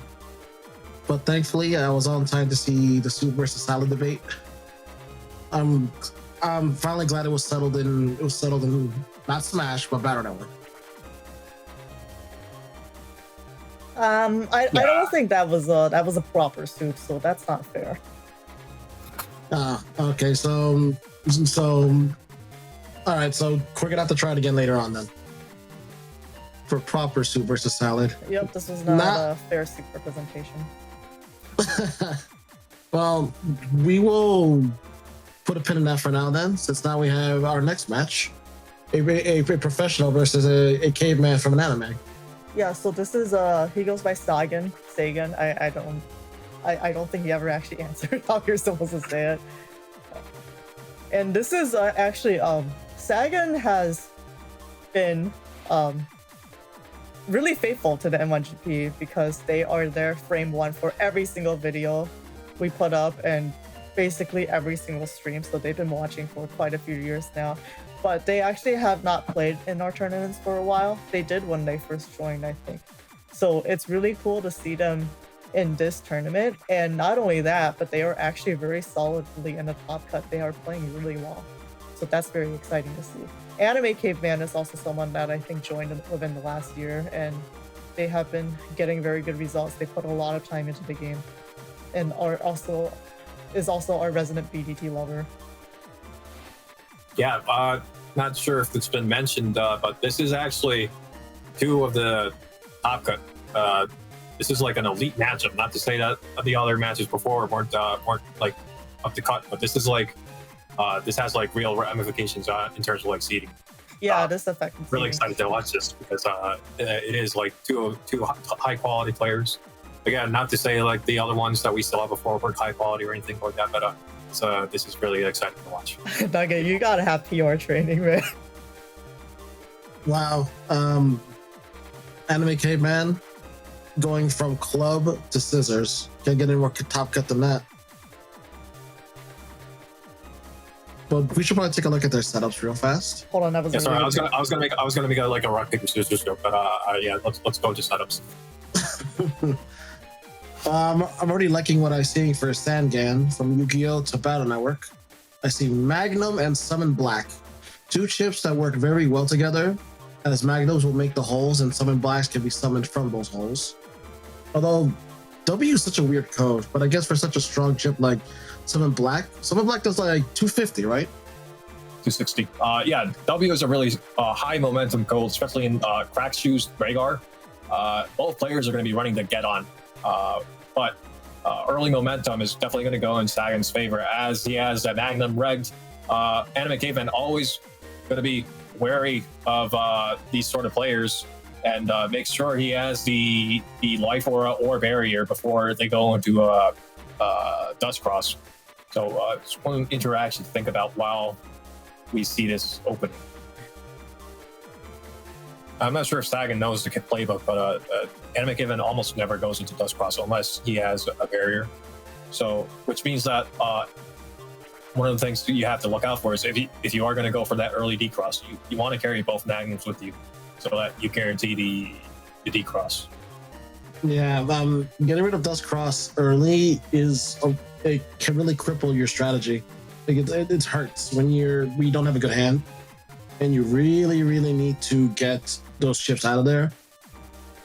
And with so many chips that can decross Dust, yeah, you better have a barrier, life aura, something to not get you decrossed. Like it hurts. Yeah. As we see from Sagan, Sagan has also Erased Man, and Erased Man can pierce through invisible and traps. So gotta be really careful on that. Yeah. The other thing is this is a class 6 build for Sagan, so it might be Anime Caveman can make a hard read on opening with a charge cross, depending on the field, of course, and make plays while expecting that. It's tricky because as a Rhaegar player, you do want to keep that charge cross at the end of your folder, just because it is one of the BDT outs that you can use to stall out turns if you get into a tricky situation. So going to be interesting to see what Sagan elects to go for with this early turns. I don't know that it's going to be a very fun. It's going to be a very fun match. We're going to see Sagan dealing with BDT, and Anime Caveman is going to have to deal with Gundo Force. So all right, let's go into it. Let's do it. I see Soul Cross and Anime Caveman just going at it in the YouTube chat.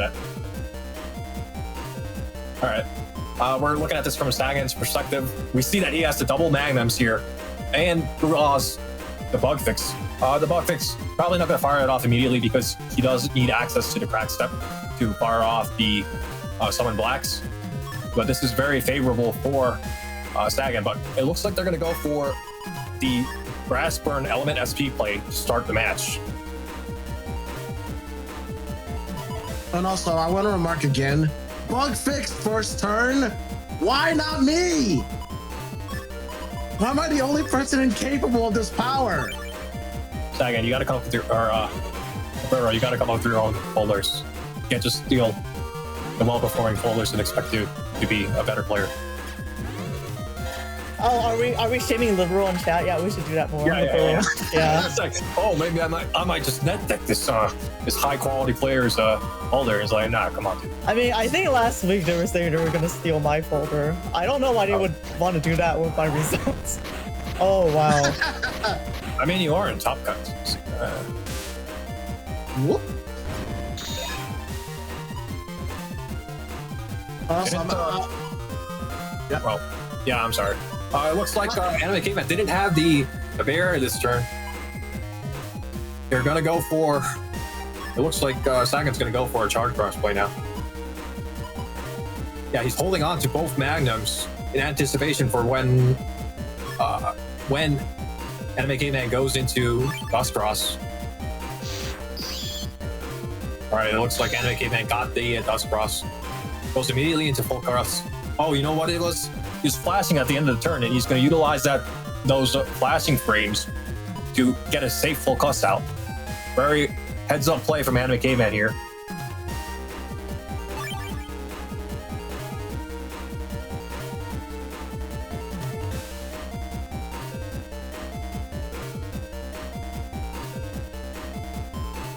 My good old favorite matchup: Charge versus Dust. Charge is a +1 hand per turn. Is interesting. Yeah, it adds a lot of options for Sagan now. They are holding on to their previous turn's hand. Oh, bacon, lettuce, tomato time. Yep. But the charge cross here prevents Caveman from really pressuring with the BDTs because of this current matchup. But the thing about Caveman is he always has his outs ready. Now that Sagan is in charge cross, it's just a matter of Caveman drawing that bubble star that he keeps in his folder just for these situations. For those unaware, charge cross is charge shot, makes you invulnerable after I think it's like 1/4 of a second of startup time, and the entire dash is invulnerable. So it's a great counter to BDT.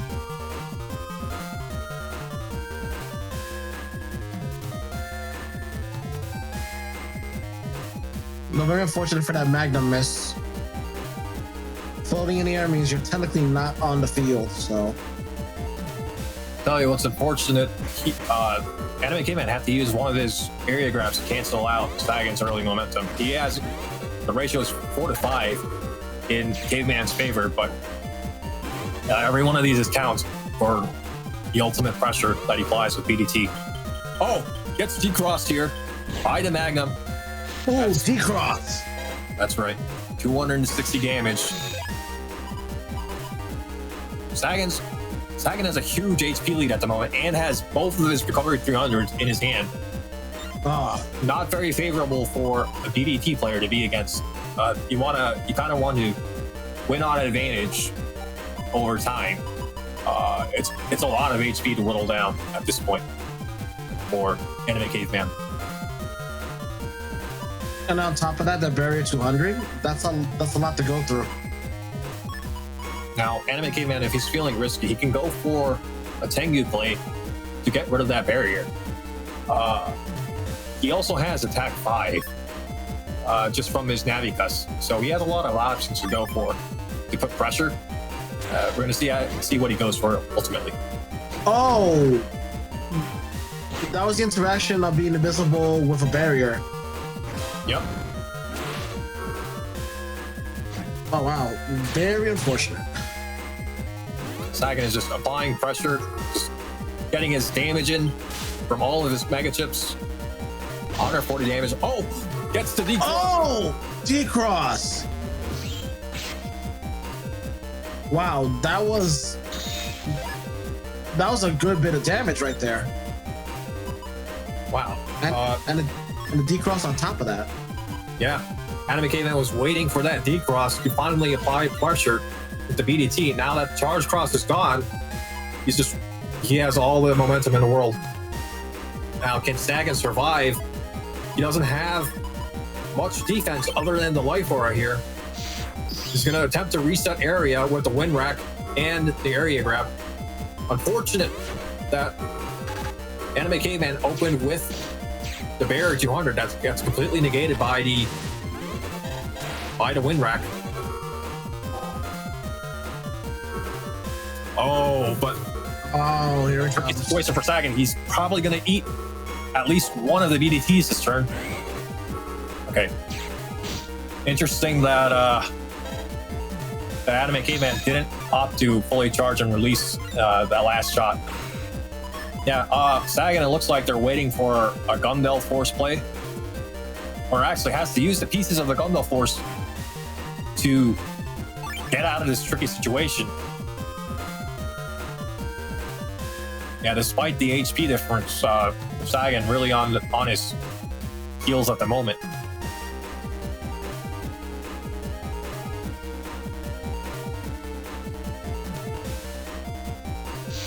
Anime Caveman, I believe, still has a couple of his SP chips up his sleeve.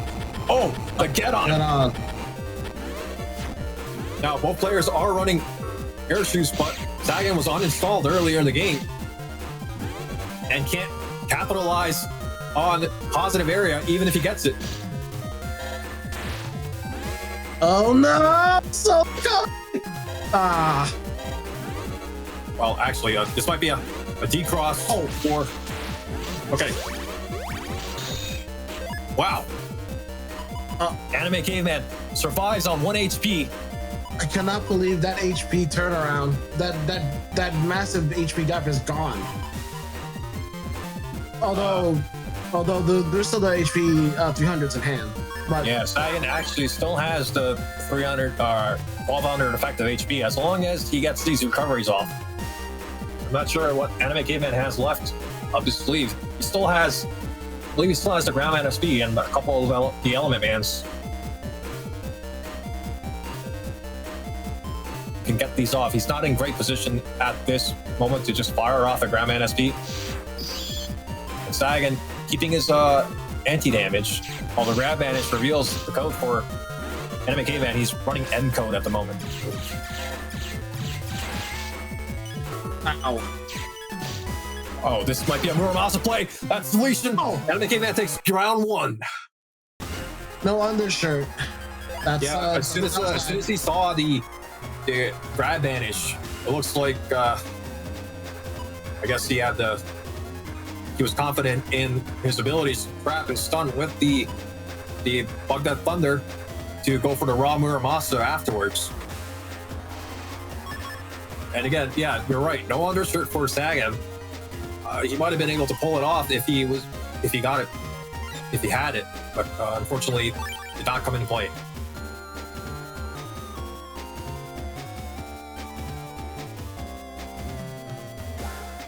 I might have seen this, but I think Sagan's carrying his one Magnum his Rec Magnum into this turn.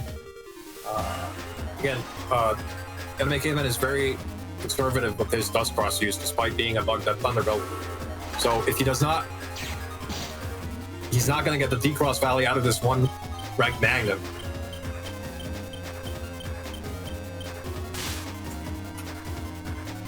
Good early race. Ooh.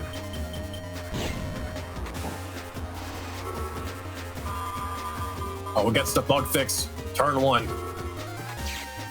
At least that's very assuring for Dust Bug builds because there is like a sweet spot timer. Sagan managing his holes to potentially go into a Summon Black play, but no such play materializes. I still don't understand why am I the only person who can't pull Bug Fist first turn when I need it with my five hand cust. Well, that might be why you don't pull it at Eurasia. What? No, but these players are pulling it on their 4th chip. Yeah. I know why, it's because I'm old. So Sagan is going to go for an Elect Cross to apply pressure. The Permahole field's not very good for Rygar, I guess. But one of the boons here is that he's completely safe from Element Man SP and Element Man EX as long as he hides behind the holes and manages it well. For those unaware, permaholes mean that they cannot be area grabbed. So the only way to get more area is to use panel grab and in the other areas, but you cannot area grab past the permahole. As shown right here.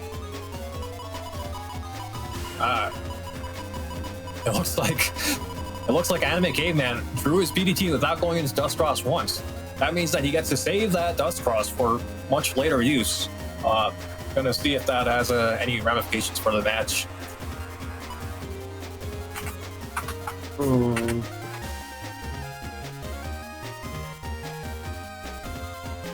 The grab banish and that Gundam so early kind of hurts.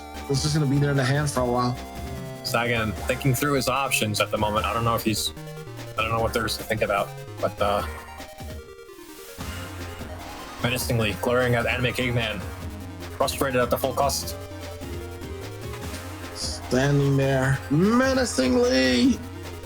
I would have forgotten what chips I carried last turn by now. In fact, I don't remember what Sagan had. What is he debating throwing away?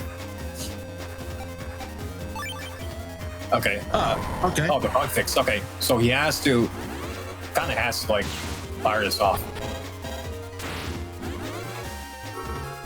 What a shocking turn of events. Interesting to fire off the bug fix, because the bug fix, if he uses it, he doesn't get access to the crap panels anymore, and he hasn't seen the summon block yet. He has to purple to have access to it, but he doesn't get to protect themselves from an element man speed play. Not an ideal situation for Sagan. That elite HP. Wow, this really is a top cup match. Yeah, Sagan a little frustrated at his draws at the moment. We'll see if he can turn around the tide. The Caveman whiffs. The element man ice has to recover with just the element man fire. That would have been devastating. Sagan Well, just not going for any damage at the moment. Yeah. I think Sagan used the bug fix because there's permanent holes anyway, so we can always have a chance to use some bug. Yeah. And also, their hand was not very good, so they were just kind of spinning chips at the point.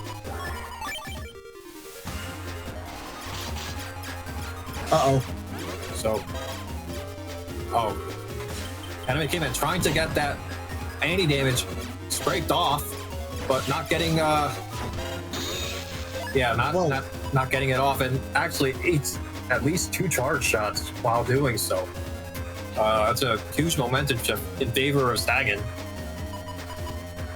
I actually kind of forgot.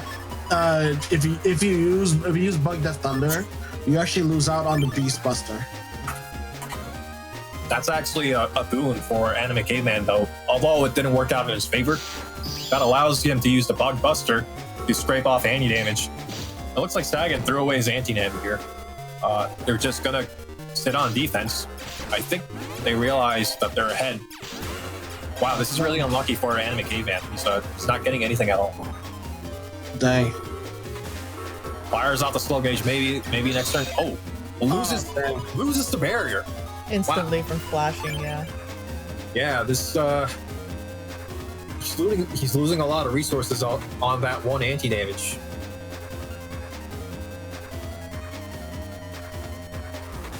Anti-damage can either be the ultimate protector or just gone instantly. It's fun like that. Yeah, this is a kind of curse to watch, I think, because when I played Gregor versus Anime Caveman, they popped my anti-damage off of charge with the first proc every single time.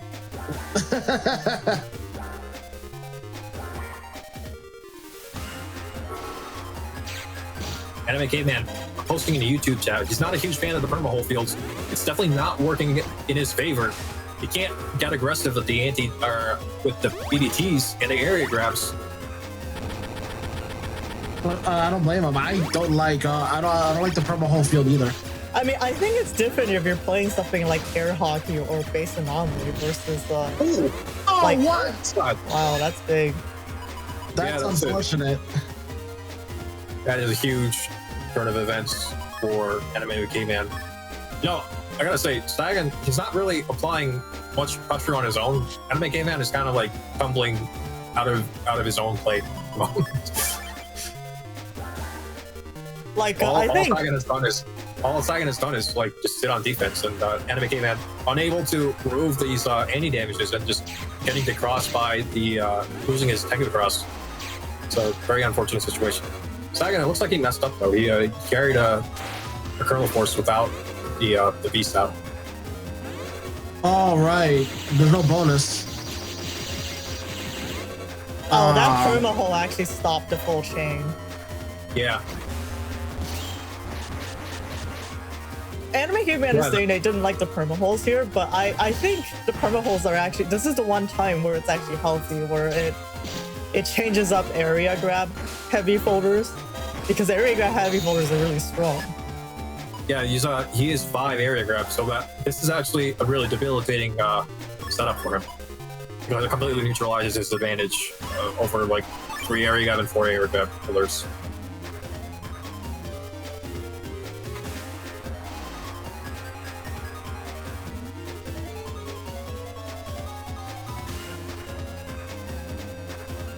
I guess the one thing is he has to go for maybe a spout cross play to get rid of this charge cross that's preventing him from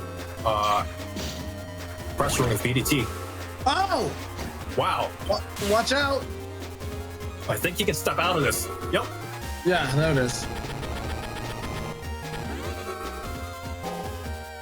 And now Anime Caveman is the one trapped in this configuration. Okay, I think this is game. The Buster Champ. Insult to injury. Insult to injury with an instant Buster proc after Anime Caveman spent the entire round fishing for just that one to get rid of the anti-damage. And with that, we go into round 3. We see the perma holes again for Anime Caveman. It looks like Sagan's going to be a bit brave and go for immediately for the charge cross. Maybe he's calling out Anime Caveman's bluff. He knows that he might not get that bubble star early. And with this field configuration, he might be able to sit on that anti-damage for quite a while. Man, how unlucky to get 2 perma hole fields back to back. I mean, I think it's like a not that low a chance. Both players neck and neck, trading off attack 5 Buster shots in base form. Sagan just waiting to use that get on at an appropriate time. Anime Caveman, if he falls into this trap, he is fighting custom bug. If he doesn't have the immediate bug fix, he could fall into a trap where he's gonna get eaten by the custom bug later in the match.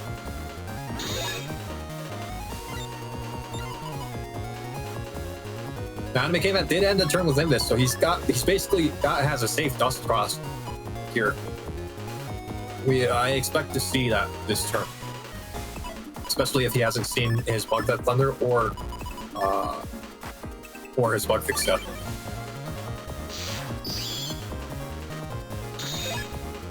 There we go. You know, Anime Caveman only has 1 win rack.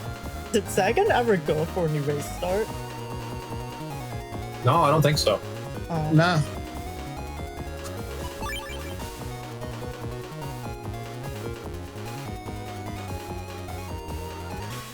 Actually, speaking of win rack, it's actually amazing that since BN6 added the whole wind against Aura's property, win rack became a staple. I don't think anyone used win rack in 5. Yeah, it's just not good before that point. I think like the frames on it was different too or something. Like I think there's something cursed about it in 4. I don't remember though. Yeah, I think in 4, I think the drag property wasn't fully fleshed out, so it's like it would sometimes work with win rack and lance, and sometimes wouldn't. Very inconsistent behavior. Life Aura, ultimate protection. Okay, this is a barrier 200. That means that never mind. he has the Life Aura behind it. Yeah. Ah. This is the player 0 play right here. Once everyone has aura, no one has aura. It looks like Anime Caveman just stalling this turn out. Not a very good situation for Sagan. He revealed his Life Aura. Now, Anime Caveman just has the opportunity to remove it with a proper win rack or a Tengu crossplay. I expect to see BDT by next turn.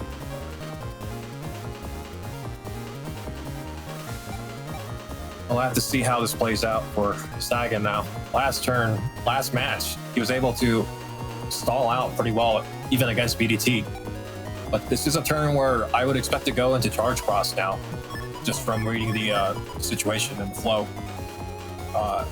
animecaveman, very careful with his resources. He never burns his outs before they are relevant. Okay, this is a recovery of 300, which means that he doesn't have BDT this turn. He remains to be seen what he has to counter this Magnum. He has in this. TFC's in this to protect Bus Cross for at least one more turn. Getting the Judgment here is value. Actually, wow, the area back. Yeah. Oh yeah, if that Geddon had gone off first. Yes, exactly. Yeah, the hooks wouldn't have spawned and the panel wouldn't have reset. For those unaware, you need at least one book to spawn for Judgment in order to get your area back. If you can't summon a book, you don't get any area back. It's very important. It looks like that erase cross play is finally coming out for Sagan, Salad. Erase cross. Yeah, so he's going to go for an erase cross to get rid of that invis that animecaveman just fired off at the end of the turn. Well, and that's he knows, the yeah, that's the fact that he has. He knows that he doesn't have any pressure against erase cross. It was done a little bit too early. Very heads up read from Sagan.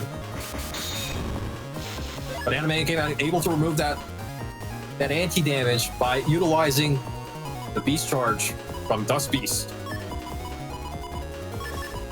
You know, one of the things that tipped round one in terms of animecaveman's favor was the uninstall that he managed to land. Hasn't been able to get it off, I don't think. And he doesn't have too many ways to confirm it other than the VDT pressure. Swaps to Electros, chooses to give up Erase Beast.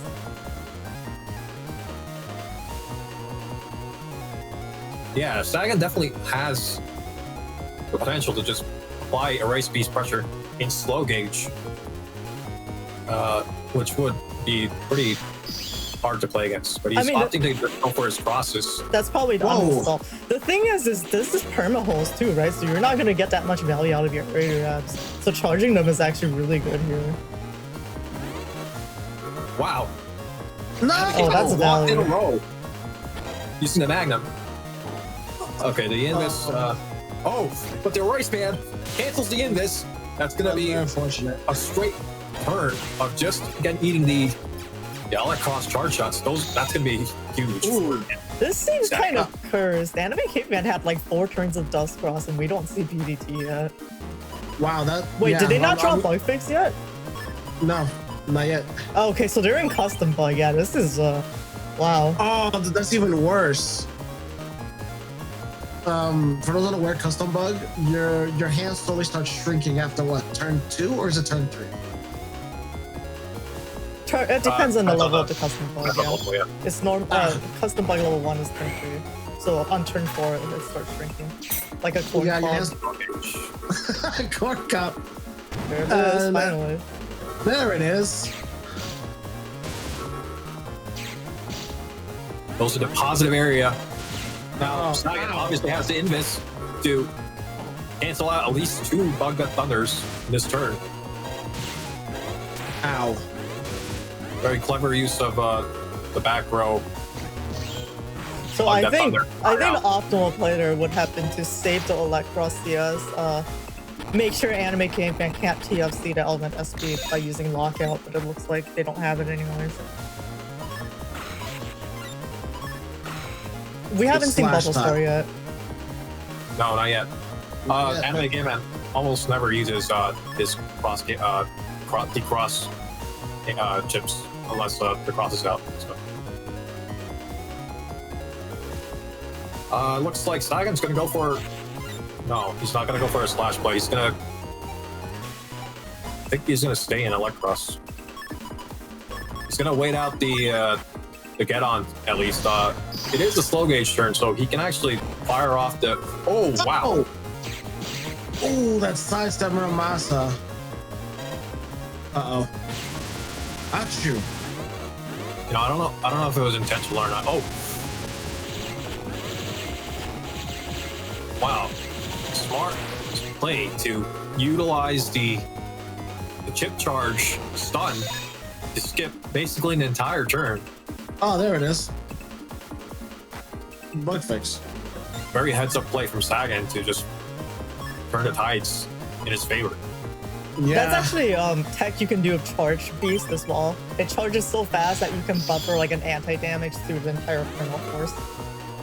What? Really? Yeah, because you have he has to do the roar, and then he has to actually shoot it off, so it's like so much time for anti-damage to just wait to buffer.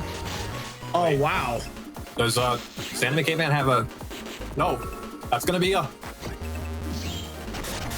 Oh, no. If he stepped up there, he could have canceled out the last row, but I think, well played. Well played for both players. Man. Wow, Sagan that's takes the highly relevant top cut match. that's animecaveman did mention this where he lost tempo by not getting a Buster Jam, but he also didn't get his bug fix in round 3 despite being in dust for so long. No bug fix or BDT. That's really interesting considering what happened in our match. And he has straight up said that he only gets the super god luck against me, and it happens every single time we play in tournaments. So sus emoji. That's what happens. Yeah, but not to take away from Sagan as well. He made a lot of heads up plays there and managed his resources really well. He did. He also moved very well against the BDT in round 3 and 2. Yeah. GG's to both. Okay, with that, let's go into our 6th match of the stream. Number 6. Woo! This is going to be Rocku versus Not Third Person, and once again, we have the absolutely lovely Wrigley Navicos. What? Oh my gosh, it's so cute! They're smiling at you, Eurasia. I love the fact that some of them are only outlines, but the rest are just smiles. Yeah, it's the programs versus the plus parts. Yeah. Oh my! This is the cutest thing I've ever seen. You know what? We should have people draw their Navicus from now on. I would love to get like no submissions anymore. That's so cute. I love it. This is actually, I think I said this before, but this is actually exactly the same Navicus as Sagan was running. Very interesting to see how the folder choices are different from here. Oh, you're right. There's custom 1, there's super armor, and there's air shoes, but no shirt. So hopefully that won't be an issue. Let's see. Let's take a look at Rocku. Rocku is running a fast gauge build. He's going strictly for damage shots, I think. Obviously, deletion's always on the table if you mess up your cards, but he's a very hit fast and go for D-cross is sort of hard-coded folder. Yeah, it's pretty aggressive. Like that Bubble Star Heat Dragon Bubble Star Doll Thunder combo is pretty powerful if you manage to hit it. I actually saw a lot of R code folders in the tournament. This is I guess this will be one of them. One thing to point out: the Reg Magnum for Rocku not going to be very useful against Not Third Person, who has the air shields, right? And isn't going to go into Dust Cross. Obviously, this is I'd be interested to see how this ultimately plays out. But I think Not Third Person has a lot of initial momentum this one. Rocku's gonna have to land that uninstall to really get the value. Although I will say, Rocku is running the fast gauges, and Not Third Person, I don't think he has he has the 2 slow gauges spot. Yeah, he has 2 slow gauges. Yeah, there you go. But, it's I guess it could go either way, where depending on who fires off the first gauge, ultimately loses the gauge wars. Yeah, so it's gonna be who's ever either impatient or think they can end the match soon enough. Anything else fun to note about these folders? We're seeing Sanctuary. Okay, we're seeing Sanctuary right there. Neo Variable. Okay, I'm looking forward to seeing something Neo Variable. Oh wait, Rush? Oh, no, sorry, not Rush. Tango. I'm surprised that Rush when people use Rush. Tango. Oh, this is a two cost. Yeah, Rush, Tango, and the all-in Rock. Oh wow. Yeah, this is a very sneaky build because it actually has a lot more effective HP than it looks initially. The Tango obviously gives a HP 400 value with the recovery 300 and the parry 100. The beat basically cancels out 100 between 100 and 300 damage worth of value. So if you add all that up, it's like another extra 700 HP just from the two Navi customizing parts.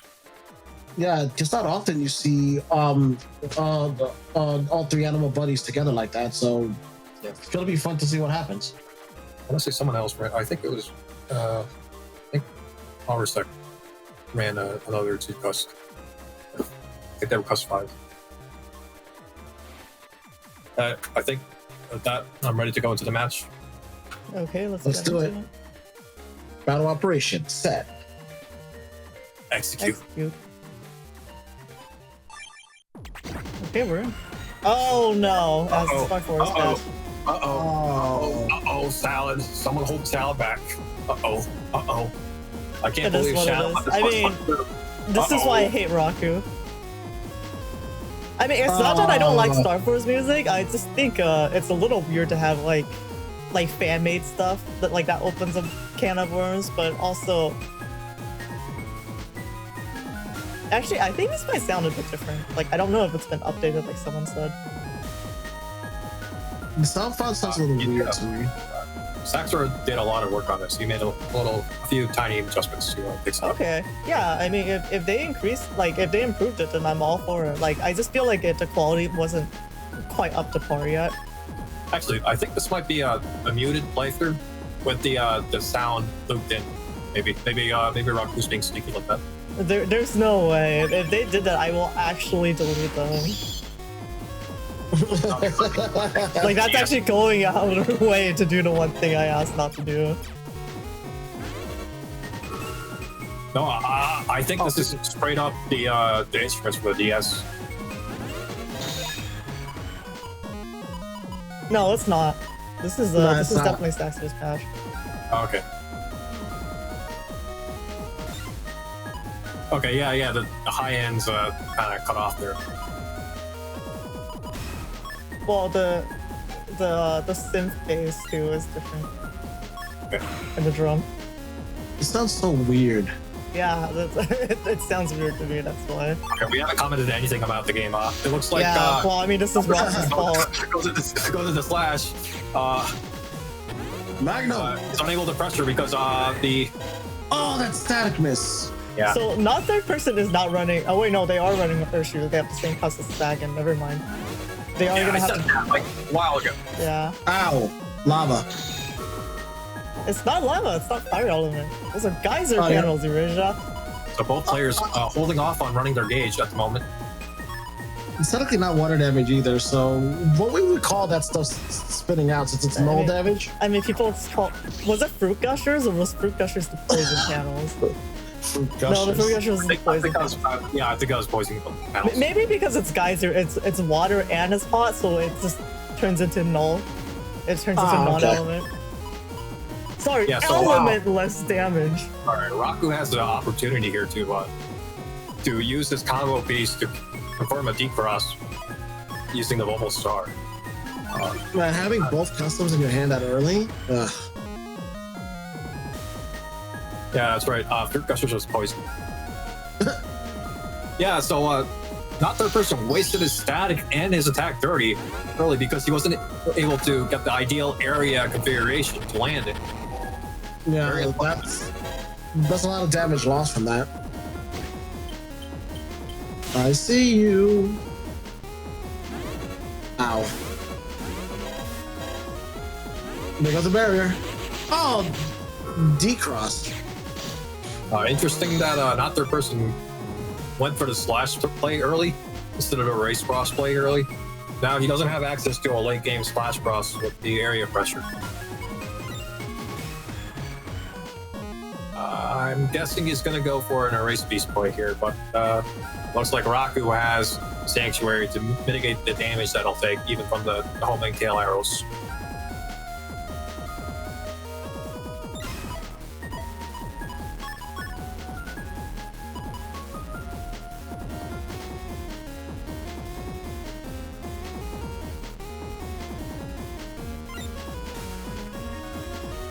Yeah, both players staring intensely at each other. It's kind of rough having both fast gauge just sitting there taking up space. Yeah. Oh, What we might see now is ooh, that's pretty unfortunate for not third person using up that element man before the sanctuary district. Oh, that mitigated a lot of damage. yeah. Because Rocku stayed in base man, the paralysis from the Kernel Force actually gives him rage, granting him an opportunity to dish out a lot of damage next turn. Oh, that's right. If you're paralyzed for how long is it? Like for a certain amount of time, you get rage after. I want to say 2 seconds, yeah. But doesn't go for it. He's gonna go for a decross and play out with the barrier 200. Let's see if he lands it. Oh, wind rack. The ice slide. It doesn't matter because I think, yeah, this Holy Aura play here prevents not third person from dealing any damage with his erase beast. Oh, that's right. Holy Aura is enough to stop that. I'm not sure what not third person, because he already used one of his get-ons. He only runs one get-on, and he already used it, I think. So he might not have any outs for this fully panel setup.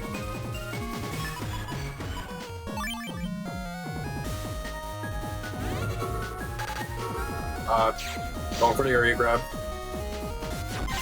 Oh, okay. Removes the. Oh my god. Wait a second. Well, that's fun. Okay, well, prevents the. Oh man, that one holy panel survives this whole onslaught from ground man. Rush.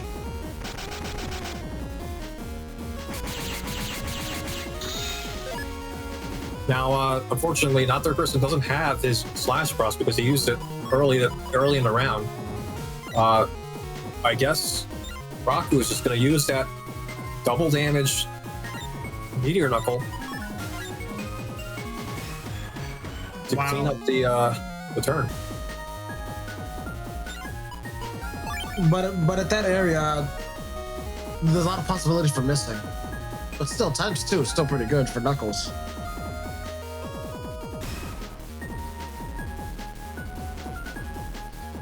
I'm actually not sure. I think not third person might. No. I think he used the recovery, so this is actually worse than it looks for not third person. Knock, knock. Of course. Okay. That slow gauge is gonna get a lot of. Oh, Fast gauge. Zoom. yeah. The invis is gonna last out the entire turn. Both players unable to do anything. Not third person. Maybe didn't have to use the life ore there.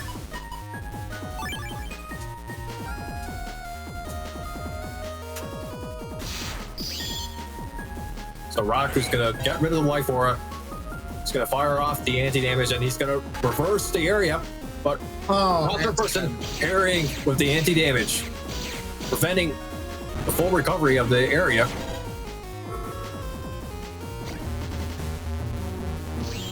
Yeah, this element man, not gonna get a lot of value out of it. Oh, Uninstalled. I think I saw the uninstall. he was already uninstalled, I think. My bad. But yeah, if he doesn't cross cancel here, it's gonna. I think he's stuck in the flinching animation. Yeah, that's gonna be bad. Yeah, he might not have anything to do this turn. Might be out of options. This element man has speed because of the holes. I don't think he has the opportunity to land it. I haven't kept track of what not third person is used for his ships. Obviously, the Colonel Force play got negated by the Sanctuary, and we saw the static. I think he might be pretty low on his options. He just has the one slow gauge to get the last bit of damage out. And for Rocku, his Tango isn't in play yet, so his health is a lot higher than it looks at the moment. Oh yeah, okay. Yeah. Okay. Okay. I know for a fact I saw that animation. Ow, By the way,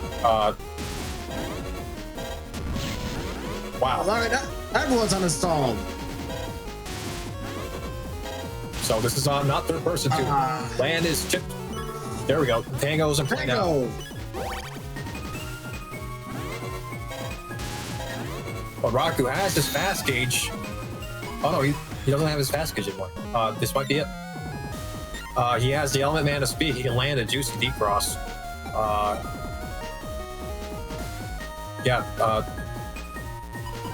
There's also a possibility of the area grab neo variable double life sword. So there are some options in his hand. There are some options in his hand, and with the uninstall landing, he can do some tricky things with the Magnum now because not third person doesn't have any shoes anymore.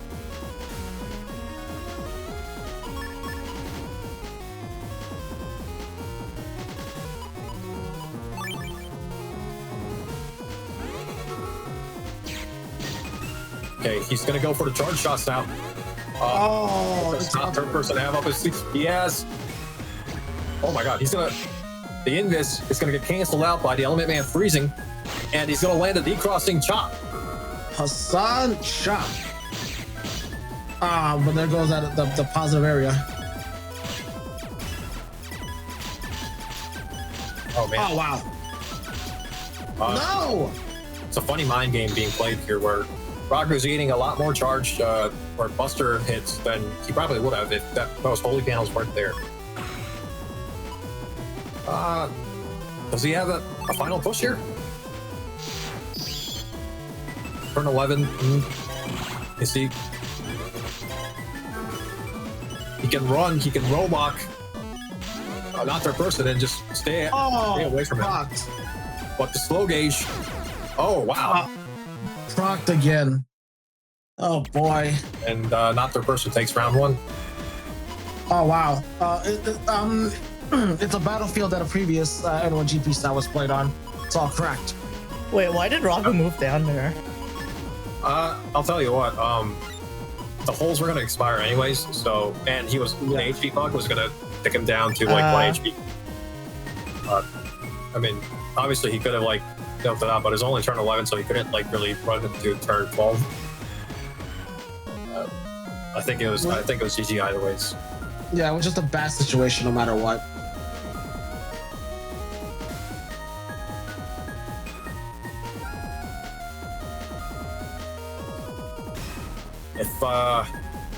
If not third person gets uninstalled in this situation, it's going to be very bad. He's running crack shoes too, so it's not a very good situation to be uninstalled in.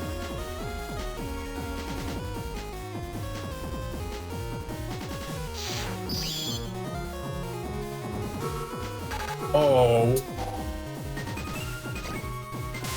Now, if you ever see someone going in finger cross like this, you should probably suspect the uninstall misses. Oh! That's massive. That's really bad. Beautiful stepping. Yeah, really heads up play from not third person to recognize. Yeah, when you see someone go aggressive like that into Tango cross like that, that's almost always to ensure an uninstall delivery. And that forward and backwards movement almost completely counteracts it. I feel like that was actually a coincidence, though. I think Rocku went into Tengu because of the cracked field. Maybe. Which made the life really unfortunate.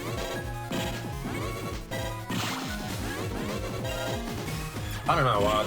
I feel like that's a telegraph for an anti-life aura play. Because if you were afraid of the crack holes like that, you would probably just go for a beast out. Oh wow, that sounded like you got rid of the aura and the anti-damage. Great. I mean, the thing is like an anti-damage would have stopped that if they were in Pengu. That wasn't a machine gun, that was a dragon. Yeah. And the thing with Beast Out is you have float shoes, so you actually don't get rid of the crack panels. So you can see Rocku clean up their field by going to Tengu instead.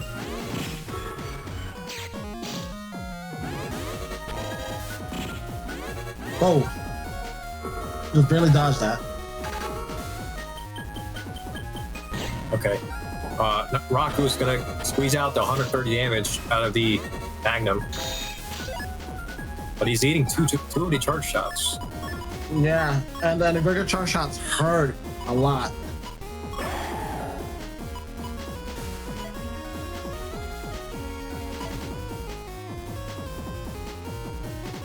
Not entirely sure what the play is going to be here. Obviously, you want to recover and set up the holy panels. And not third person, because of his area configuration, you don't actually have a clean element mana speed to counter the holy panels right away.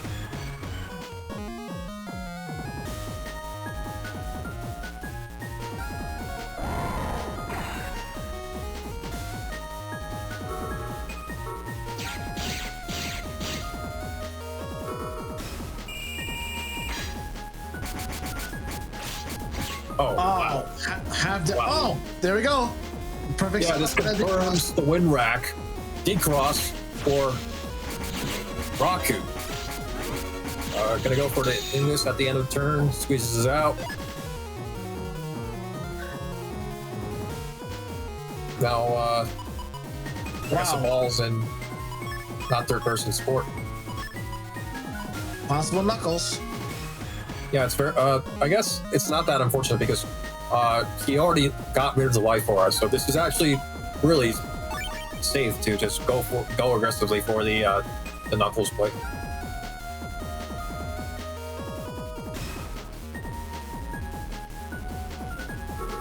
Oh wow! Unfortunate that not third person soon stepped up for the area there.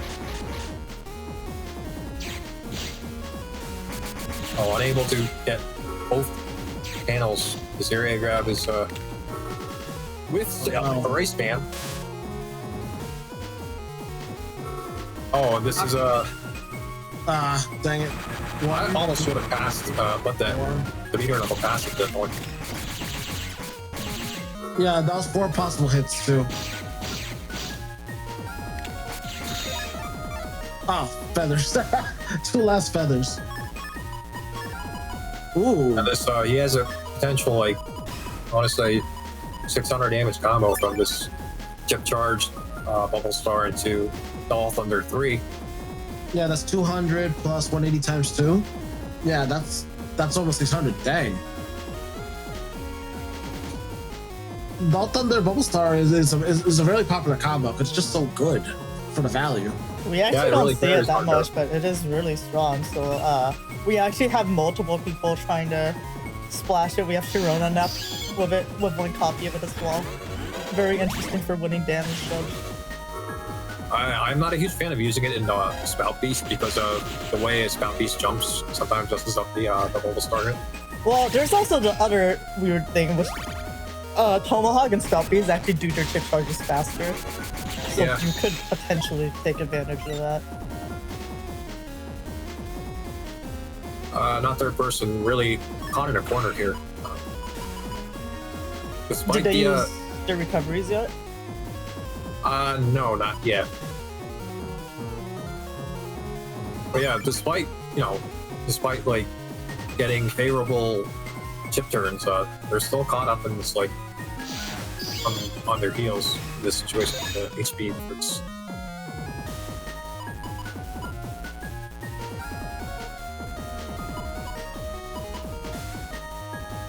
yeah, honestly, if you can land the combo, 600 damage is a lot of damage, right?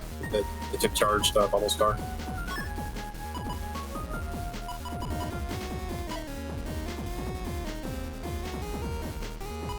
It's not the flashiest combo out there, but it does deal a lot of damage.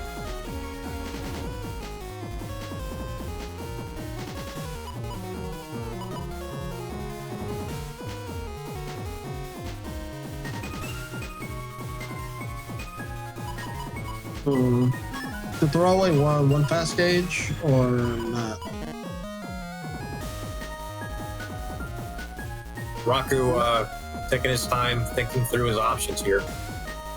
We are pretty far in game, so I guess it is better to keep both fast gauge in case.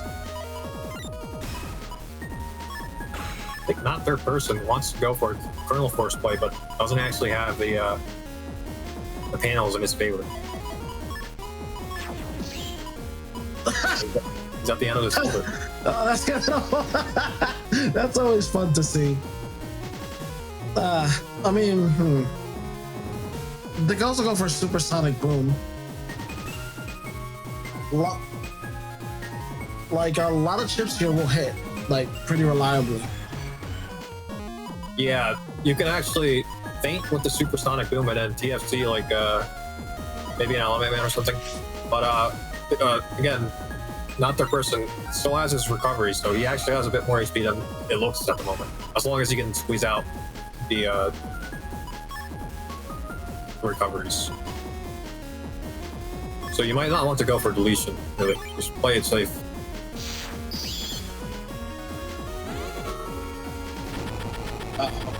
The get-on comes out. The slow gauge comes out. It doesn't look like he has the recovery yet. Still, oh, there it is.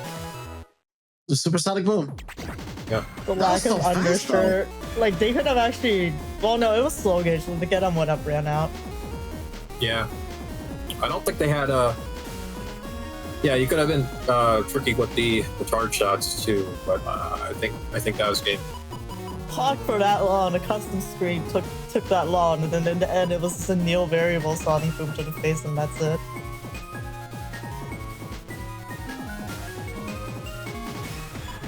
Wow. So what is this?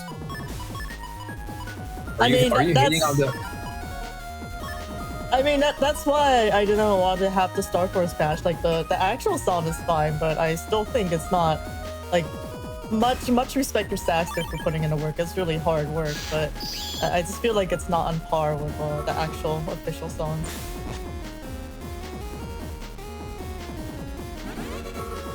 Wow, ground down SP. No defense. That full damage, that's 390. Yeah, that's a lot of damage, really. It's 390 breaking, so... Oh! Full... I mean, there wasn't a boosted static, but... Ah, dang. I mean, Rocku explicitly submitted this even though they knew I had a request not to use this patch on stream, so I think I should actually just ban Rocku from the tournament in the server. Wow. Alright, I guess we're gonna use the... let's see, uninstall, but ban instead.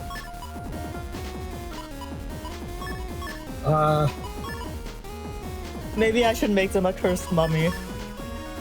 I would be reluctant to use the bubble star here. I know obviously the decross potential is here, but you kind of want to save it for your bubble star or your Doll Thunderplate at the end of the round, or else. Like that's why you're going for Scout instead. Yeah.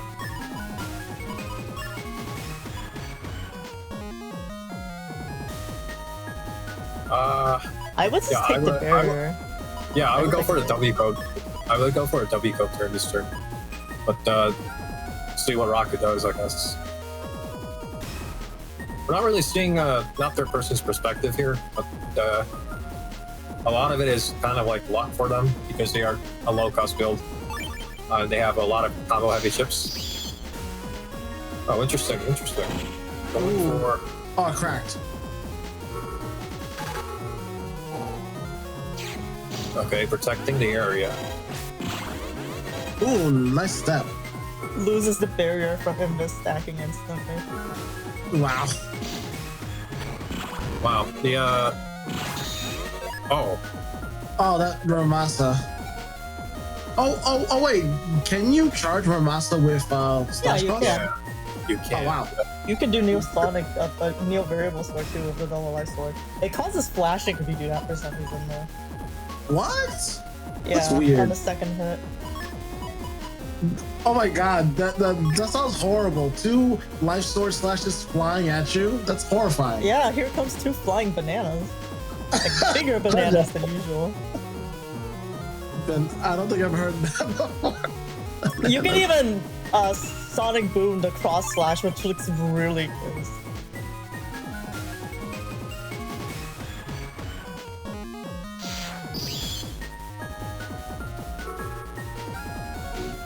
Oh, this is Oh, not they're good gonna for lose. them. Oh no. Yeah, this confirms the Dust Cross Dart Shot, which the cross slash. I'm not sure if not their person had like area grabs left in his turn. Maybe that's why they stayed in slash cross. But it doesn't look like it. Yeah,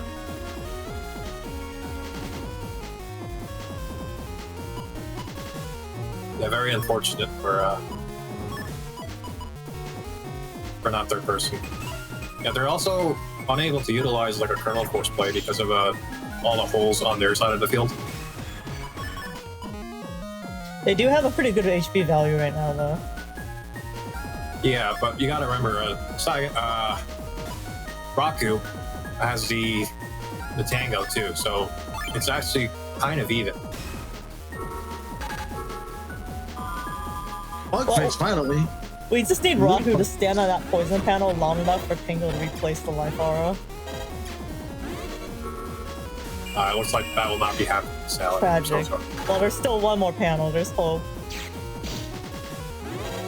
Holy panel. Oh, the D-Cross. Nice. Oh, Bubble Star. It is here. Yeah, but he has to actually remove the trap now before he lands the play. I think they also didn't use uninstall yet, so they're probably trying to hold on to their art code.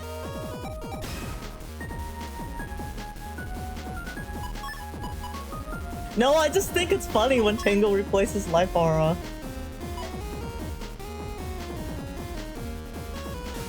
Rocku is accusing me of wanting them to lose. I'm just cheering for Tango here.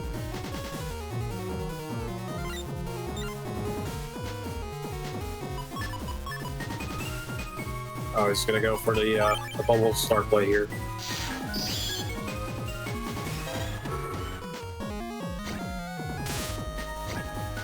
Throw the book. No more lead HP.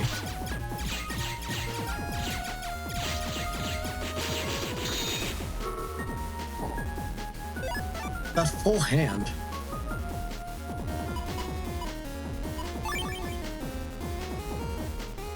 Yeah, Rocku definitely not feeling any pressure to use his defense.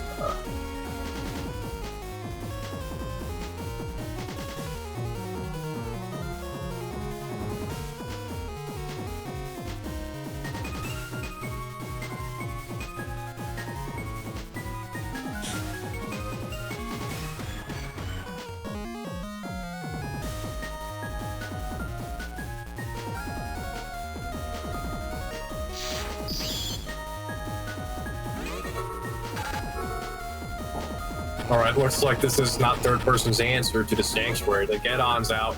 He's going for the Heat Cross Blade of the Cross.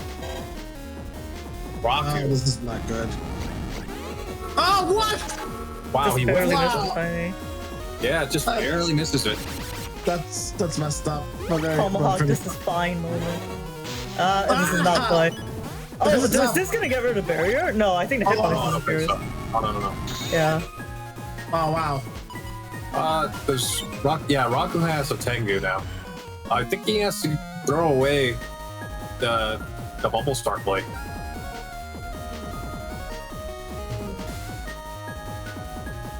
Very tricky situation for Rocku.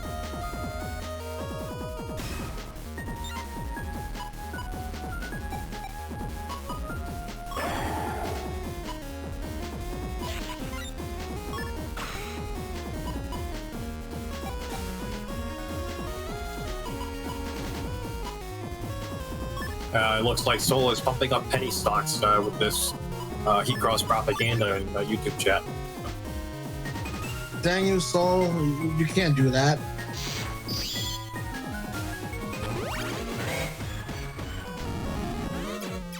What the what space? Wow. Yeah, that back on is safe. So he's playing it safe. He does have a lot of damage in his hand. It's just a matter of can he like string him out in sequence during his turns. It's plummeting. What are you talking about? You can't.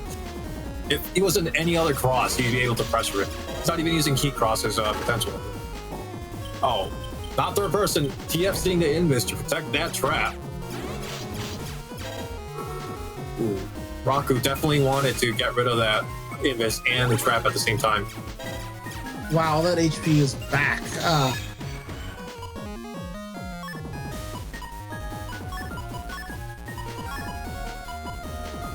Now this, yeah.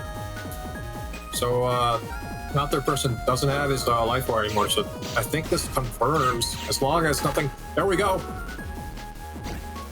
Actually, the Element Man 3s last a bit longer than the Erase Man. So if not third person has a heads up play, he can step through the lands uninstall.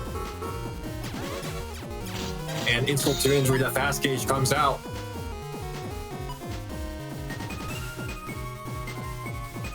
I think the kernel force is still in play though, so Rocku still has to watch out for it.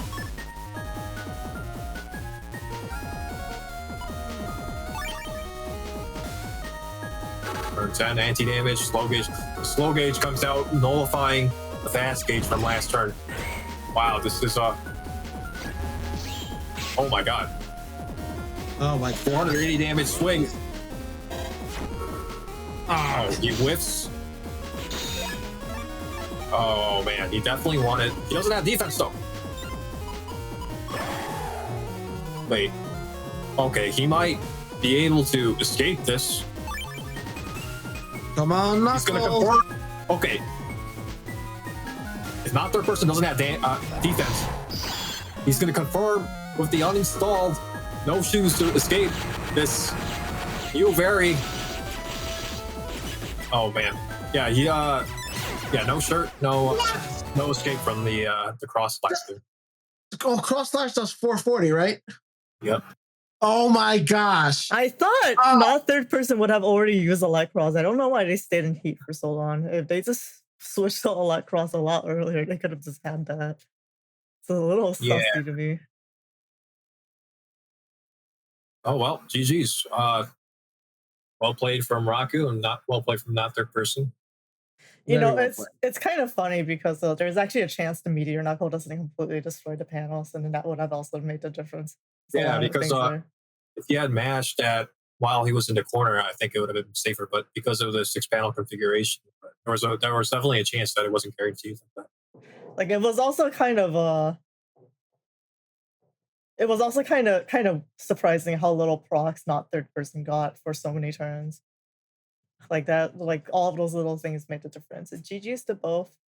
That felt like a really long match. Are casters okay for the next one? Yeah, sure. I'm gonna go into I might go into hibernation mode, but I think we can stick it out for a few more turns. Okay, so as in you are going into hibernation after the stream, I'll be sure to give you some salmon. Yum. Okay, we're in for soup versus MysticalSobble. Oh no, do not put the Sobble in the soup. They can swim in it, it's fine. I think I read spoilers on this match, but the gist of it is MysticalSobble is running this very Aqua-centric S-code folder, and Soup is running the Electros-centric electric folder. We saw it earlier. And so I guess the natural conclusion is that this MysticalSobble is not going to have a great time against. I mean, clearly it's going to be a big problem for them if they lose Spout Cross, right? Yeah. Actually, it is tricky for MysticalSobble to get into Spout Cross to find the right timing. The water type using Aqua Chips? Gasp. Although Soup has a lot of chips that are Elec based, so that's gonna be a problem. So something I do love is that Sobble is running Train Arrow 3. I have never had success with that chip, no matter what I do. It feels like something always goes wrong. But that chip is actually can be massive damage. You can actually confirm it out of grab damage, right? Because when they're in the back row, yeah. So there has to be ice panels, but yeah, it'll actually cancel the ice like that. Not cancel the ice, it'll cancel the flashing. Have we seen Train Arrow used in battle in a while? No, not very much at all. It's very hard to use, like I said. But you know, Beast Out instantly gets the full area jump, and even in Spout Beast, the Aqua charges faster than normal. So there is actually some really interesting stuff you can do with it. All right, let me explain real fast, since people might have not seen Train Arrow. Train Arrow fires arrows, as the name implies, but the greater the distance between you and your opponent, an arrow will appear on those panels. So if you get max distance between you and your opponent, massive damage, especially if you charge it times 2. I think it's like how many hits? Like 6 or 7 hits? If you manage to get that full distance. I want to say 6 hits, yeah. So yeah, it's real. It can be really powerful, but it doesn't make you flinch or anything. So it does flinch, but you don't have it does, but people have super armor, so. Okay. You know, I'm probably because I'm used to using it on viruses, and viruses don't flinch, and I guess most people I fight with have super armor. But it's like Sal said, it's pretty strong if you can land it, and there are some setups that you can use it with. So it's actually pretty interesting to see this chip after all these years. Yeah, I love to see it. Again, it's cursed for me, but I love to see success with it. Like, I think MysticalSobble got it on me too, so it was a lot of damage. We also saw, I think on the first week's stream, they got a really juicy Train Arrow off. Yeah, I mean, Train Arrow 3 is like 300 damage raw if you get into the sweet spot. And then if you chip charge it, that's like 600 damage. It's like, it is like sneaky good. It's just that it's very convoluted to pull off. Worst case, you know, you can use it to like get rid of charge cross or something. If you counter hit with a wind rack and then charge it, that is optimal damage. Yeah. But yeah, again, I think it boils down to whether or not MysticalSobble will make effective use of the ES coded chips versus the select cross very heavy like chip holder super strong. In fact, I think we're ready to go into the match. All right, let's get into it. Oh yeah. What a difference the music is after 30 minutes of that last match. You know, I don't think we would have minded if it was just like a quick match or something. 30 minutes of like the same song on the was like. I mean, if it was Battle Number 6 music or something else, I don't think we noticed it at all. But again, I just think the quality is not on par yet. For 4.5, that was a great soundtrack. I'm always happy to hear it. Soup has both of their fast gauges here, which might actually be better because they can just throw one of them away and then move through their shoulder.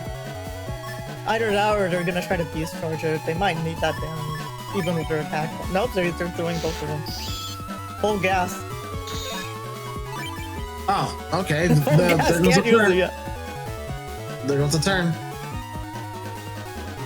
I mean, it should be fine since Sabo doesn't have slow gauge, so.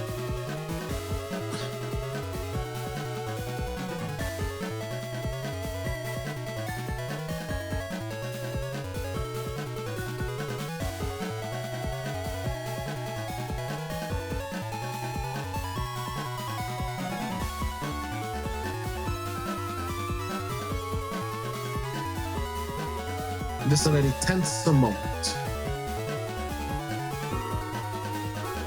There it goes. Zoom.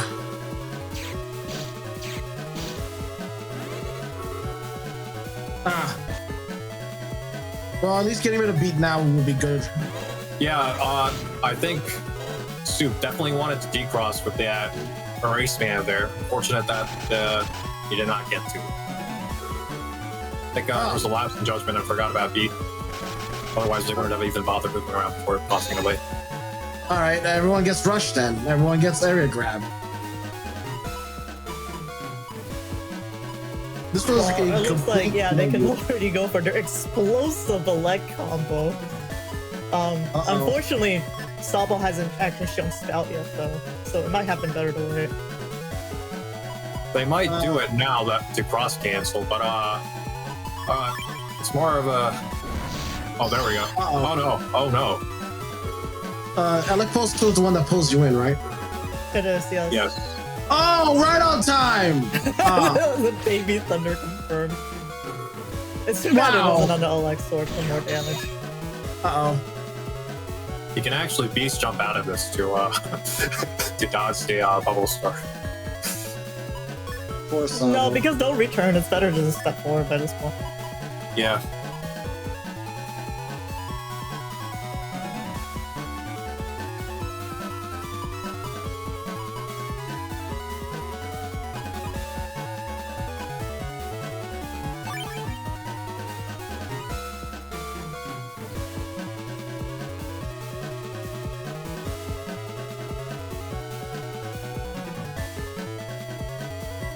Let's see, over here, beast jump. Or simple step forward. No, simple step forward. Looks like MysticalSobble tossed maybe an erase man to beat there. Ow. Maybe it was a element man. Maybe. Wow. Nothing happened that turn. Except for B. Yeah. One of the problems with this bowler, other than that it's so Electros centric, is that you if you don't make good use of your turns like this, when Electros expires, you're left practically nothing. You're looking so. Soup has one more turn to make use of Electros. Frozen. I feel like maybe they were expecting a life bar. That's why they staggered out their win rack like that. Ah. This is a good position for Slash, even though it's attack too. Yeah, Sobble fortunately doesn't have an out to the life bar. They're forced to just like burn through their chips. This is very bad value. It's gonna bite them later on in the match. Yeah, this is a great position for Slash Cross. The Sobble only has one break chip to threaten this wall.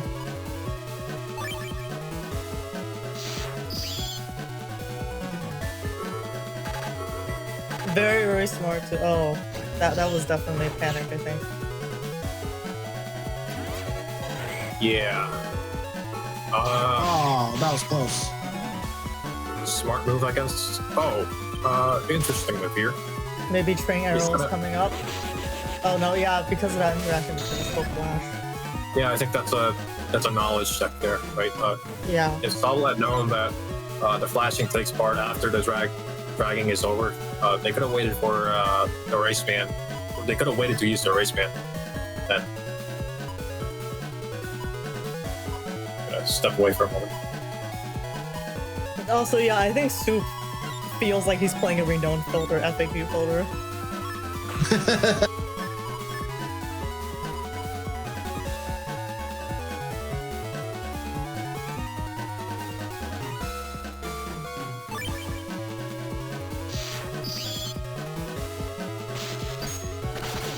Oh, there it is. Well, that wasn't boosted, unfortunately. Nope, stay frozen. Oh, very nice.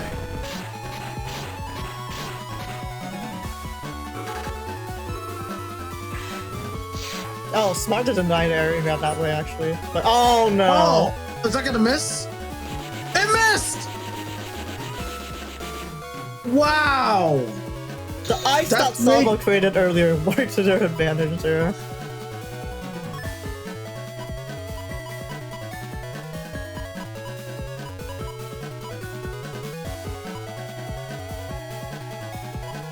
I don't know why Soul's saying he hates it here. If you like bass, we see so much of it this stream.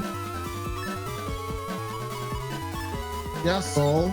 If you want to see more base, where were you in this? You gotta show us the base.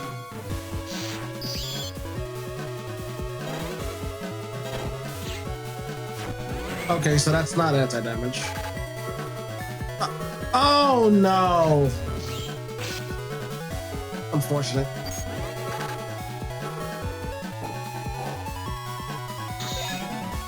I mean, I think Soup knew that, but they chose to trade damage to pop the anti-damage instead. It's still very unfortunate.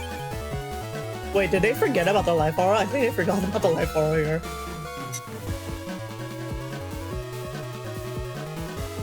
That would be unfortunate they did, right? That's what it looks like. Yeah, they should have ordered it first. That's right. Just straight up bees? Oh, this got hurt. If they were stepping from the pole. Ouch. That's right, no undershirt. Ouch. Man, imagine being cut down in your prime like that.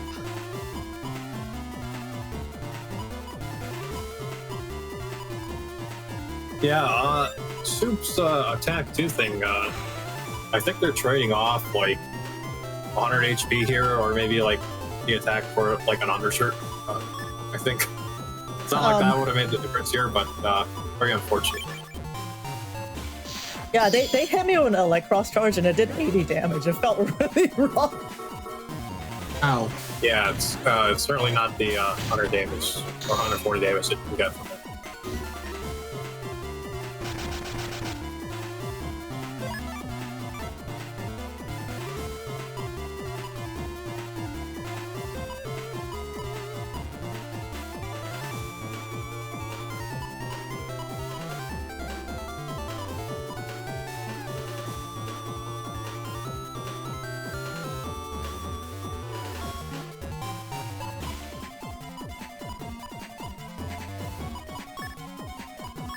I gotta focus on the match. I'm rocking out to the BN5 boss music because I love BN5.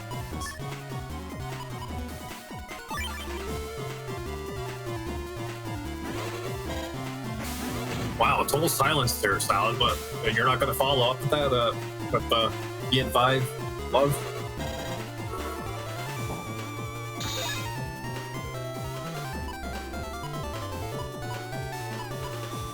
Alright, looks like Sobble's taking care to not go into Spellcross too early, which is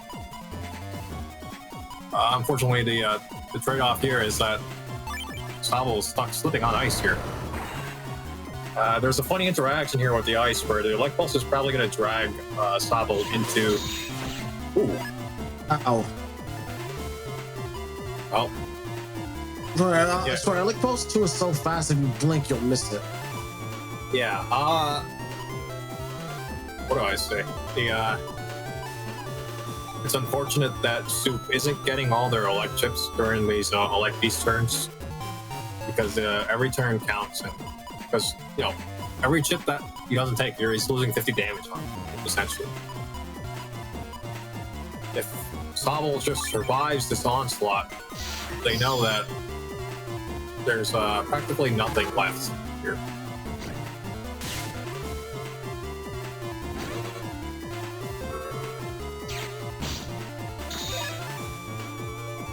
Wow, Anime Caveman saying a spicy take, actually. BN6 has better gameplay, true, but Anime Caveman declaring that BN4 has better music than BN5, I think there's definitely some controversy there.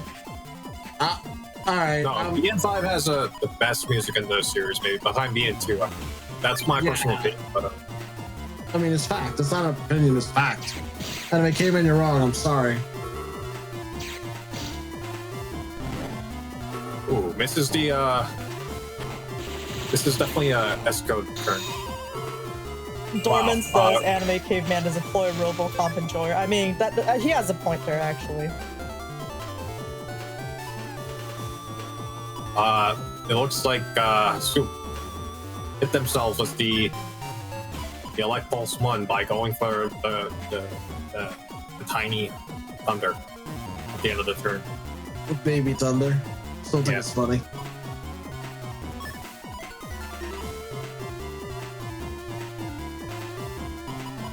2 area grabs on a double point.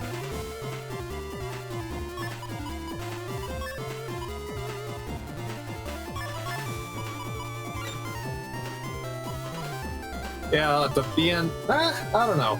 I think the BN5 regular battle theme is pretty solid. I just have negative memories of this like specific theme because it's the the liberation boss theme, and I just was not a fan of the liberation battles. Whoa, I didn't know that about Nugget. That's half damage. Yeah, and that also reveals that that's like not an anti.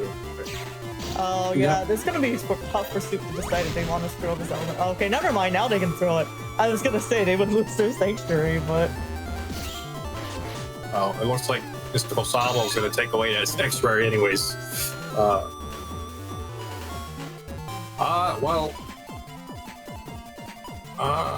What do? You can toss the slash, blood slashes, using slash cross. It's chip charge, right? That would decross the Electman or Aqua cross. Ooh, Alexor. 120? Has Alexor ever always been that weak? Yeah, Wow. Like, is it Fire Sword like 140? it is. Yep. Wow. Oh, okay. Probably because it paralyzes. They had to make it weaker. Oh, is he not gonna go into slash cross? Wow. Oh, he's gonna go for a slash man play. Yeah, this is but he has the race bands follow that in this, but he can't confirm the leg slashes now. Yeah. Whoa. Oh, that must be a slash band that's weak. Wow, just stood there staring.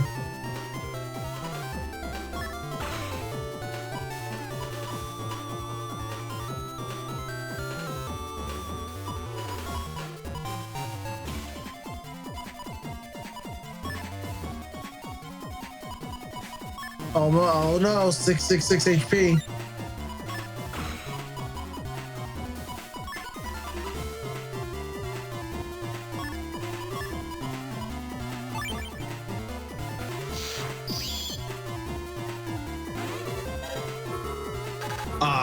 Nice steps from Soup. Whoa. Uh-oh. That area lock. Yeah. That Baby Thunder also limits the lateral movement for MysticalSobble, so it becomes very easy to just like chain these light pulses for not for Soup.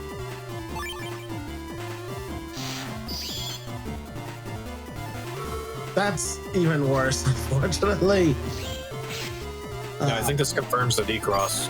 And if this MysticalSobble is only out, not a good sign. Oh! Oh my god. Oh my god. Oh! Double knock! Oh my gosh! That's times 4 damage, isn't it? Yeah, it was. Yeah. Oh my gosh! it also punched through the life aura, I believe. Oh Wait. my! Was there a life Was aura? that because? Yeah, it punched through a life aura. Was that because? Was that rage because of Yes, it was the rage. baby thunder? Oh, that's so Well, sad. Yeah. That was all rage. Oh my gosh! I did not expect that. Okay, well Wow. now we see why it was submitted to stream, but I mean, it's really tragic that Sobble lost Spout Cross. You know, with their Aqua folder, it's really debilitating for that to happen. It was plus 30. Oh It wow! was also plus 30, but I don't think they needed that. Yeah, that was a little overkill right there. Oh Yeah. my gosh! Actually, that would have if Sobble wasn't in anger, that wouldn't have broken life aura too. So it's like Yeah, so Poor remember, very Sobble. very unfortunate. remember, Poor folks, being angry about a network makes you stronger. Yeah, we're gonna see that one more time.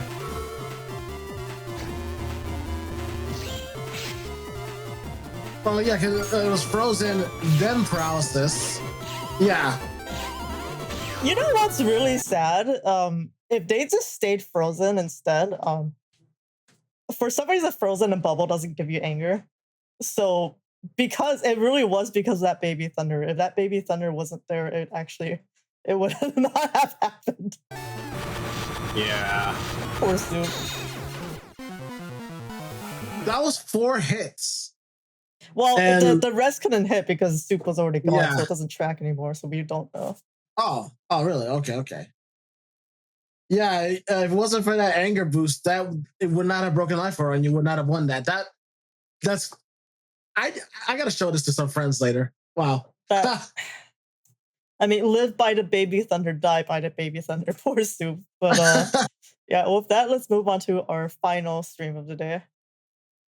Final match, I mean. So we saw Baby Thunders. We're gonna see Baby Snakes next.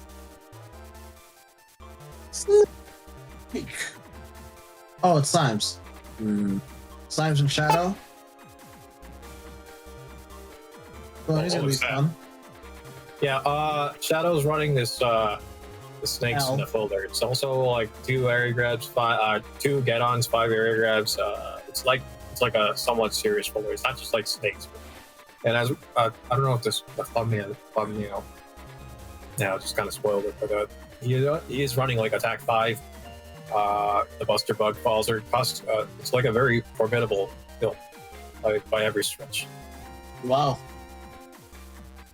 Like, Symes is going like a bunch of HP, 2200 HP, attack max, charge max, plus 1 custom super armor and an undershirt for good measure.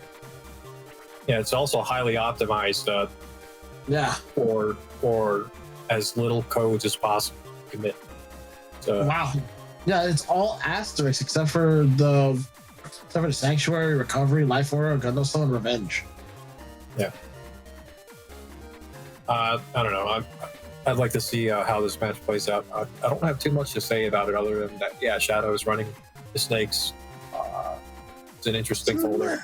I mean, Symes is a chunky, no air shoes Burger, while Shadow is running 2 get-ons because of the snakes. Yeah.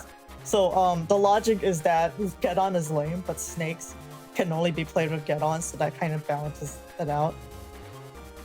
Okay. Snakes deal 40, right? Yes, I believe 40 in this game. Wait, no, it deals 30. It deals 30. It's really sad. It's 30? I think so, yeah.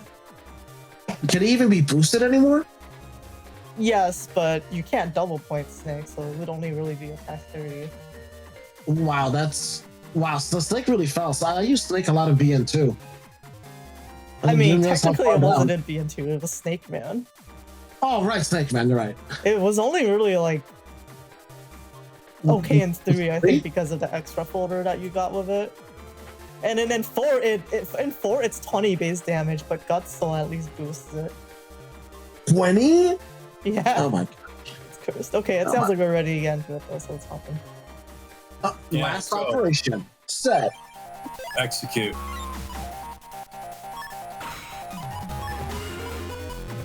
Okay, Salad. I saw that picture of I'm 10 years old. Yeah, I'm 10 years old. I want to see that picture. Could you show me later? As in the full one? Yes, Sure. please.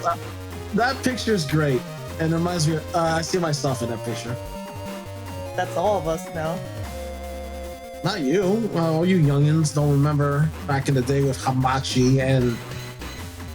I was kidding. You were there too. Oh my god, that's so great. Oh my gosh. That made my day. It's pain, but it's also feels good. Symes opens with the slow gauge. Oh, that was fast. That's so rude and that's so Shadow. I mean, I that guess is what one of the happens. nice things. You know, Shadow's getting a lot of damage in with just the charge shots. So Yeah. You know, it's so weird seeing panel return being used. I think Symes is the only person I've seen that really uses it. I've seen it from like Honor. He's not playing at the moment. Like it's so weird. I've never used panel return. I mean, It's part of you really need to know how to use it well to get value out of it, I think. I think in this case it's like a folder fluidity thing where Symes is trying to minimize the amount of code submitted, so he has to use it as like also as like a get out, keep his opponents on his toes. I mean, it's a get out. It's a grass and ice out. It's actually very valuable right now. Does it restore holes as well from get Yes. Oh wow, okay.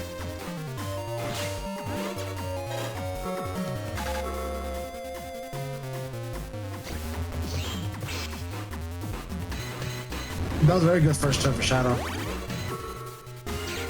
Yeah, all things considered, he's about even with Symes, despite Symes going for the slow gauge. Oh, good movement to prevent all In fact, Symes isn't able to pressure much with his charge shots. He should be at an advantage, but it's not really looking strong. Oh, there's the buck stop already. He has the pieces for a kernel force play now in his hand. That was fast. Yeah. I think that basically signals that he's gone through half his forward already. Careful turns. Ooh. Oh man, this might be a rough turn for Symes. I hope he has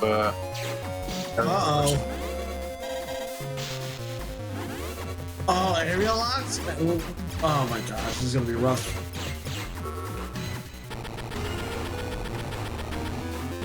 And get on. Yeah, if we don't see the snakes though, this is just like a rude turn for Shadow. That's gonna waste time. Oh, decrossed! Oh, he could have gotten that out much earlier. It would have saved him like, I want to say 600 damage. Yeah, maxed out Tengu charge out does what, like 120? 120, like 140, I forget. I think it's 140. Really good.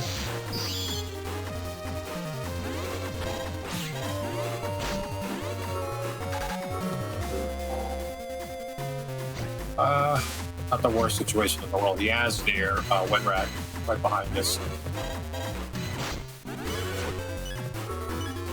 Oh wow, it's still blowing back. Yeah.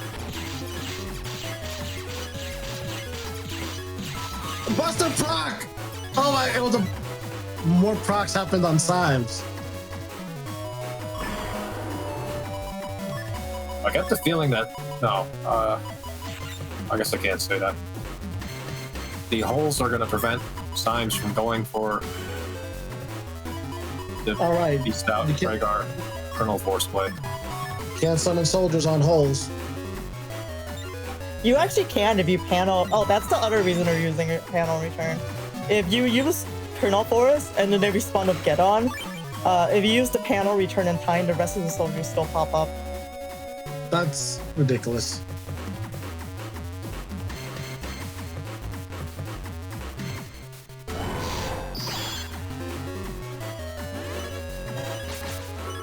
Waits for the chip charge to commit before he's in the life aura, but I guess Shadow had that red. Snake doesn't fire off. The Judge Man flips the area back. Now, if Symes survives his turn, he does have the kernel force. Maybe we'll have a bit of a comeback here. Very nice movement from Shadow. Whoa! Nice movement.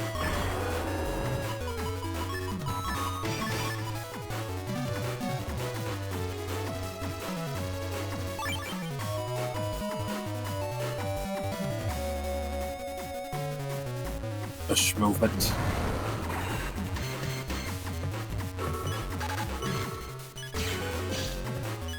That's good. Oh no! With the erase spear. Oh my goodness. Oh. 1 HP. If that erase pen didn't whiff, oh my god. That would have been there, yeah. Oh, the Battle Work 3 battle team. One of my favorites. I think Shadow should have waited because if they see the Colonel Force, they know it's going to be the Gundasol with it, so they could have actually so they could have confirmed. interrupted Yeah, the exactly. Oh, okay.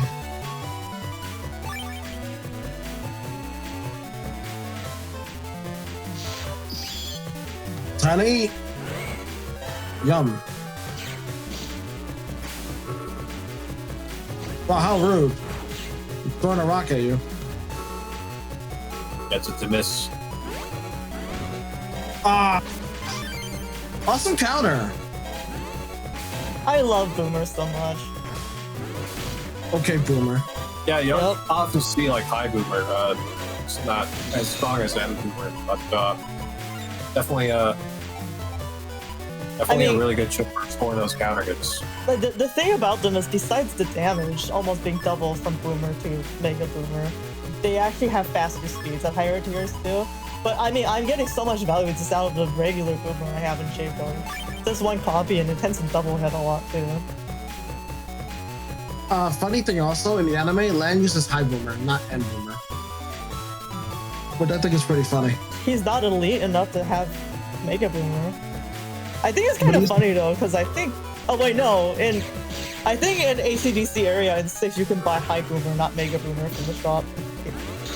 Oh wow. They take me back to that play. Oh, there it is, Buck's up already.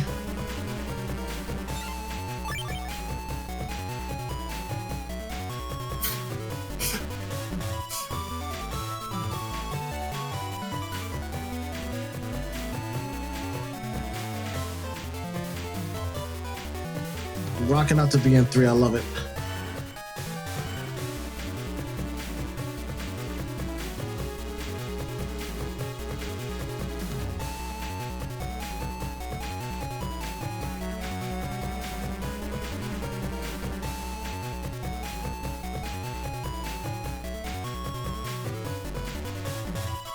That poison is really going to be a problem.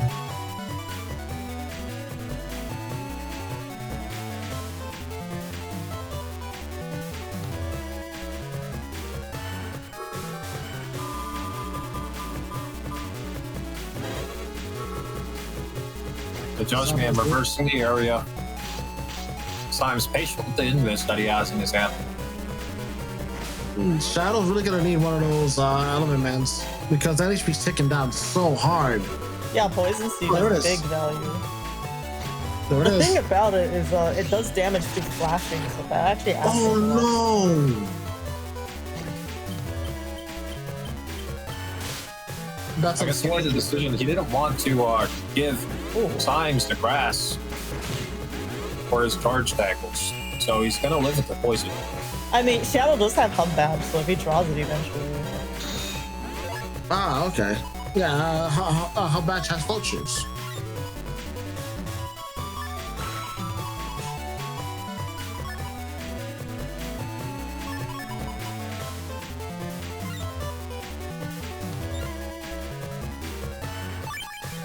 Yeah, so Symes doesn't draw any of his area grabs, so I think he had to make a choice between going into leg cross or erase cross here.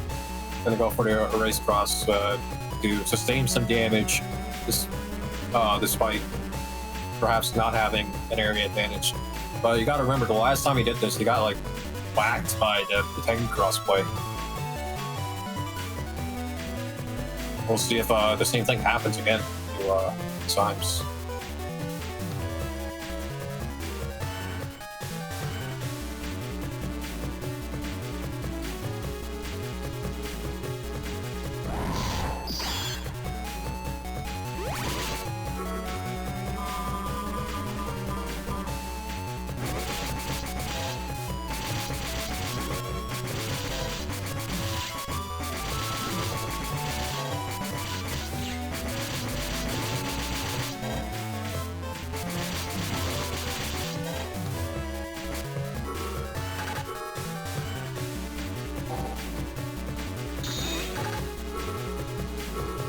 Oh, erase.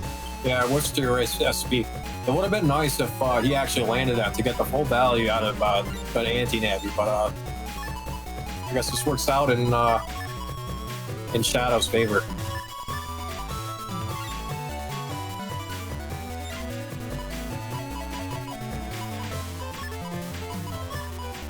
The perfect benefit of a fluid folder. You can always have a full hand when you need it. I think he's making a read that the next turn he's going to see all his pieces for the Q-Force. But it's always a risk because every time he stays in this against attack 5 Falzer, he's gonna Shadow goes into Tengu Beast. Tengu Beast can apply a lot of pressure with his chip charges and defrost his Symes.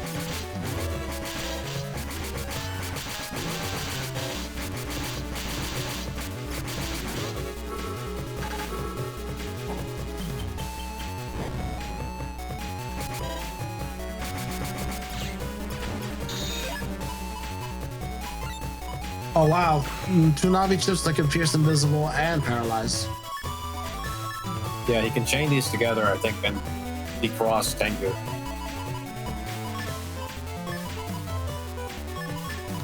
It's a bit of a risk because I think he gets completely walled by Life Orb this turn.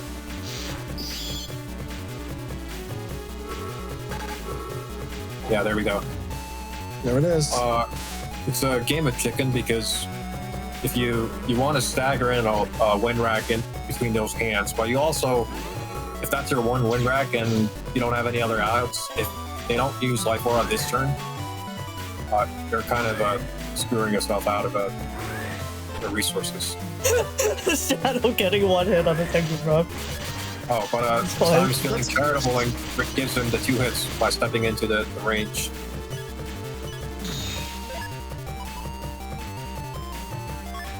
Yeah, not a very good situation for Symes, but you can actually go for the Q-Force play and win the match if Shadow doesn't go into Tomahawk.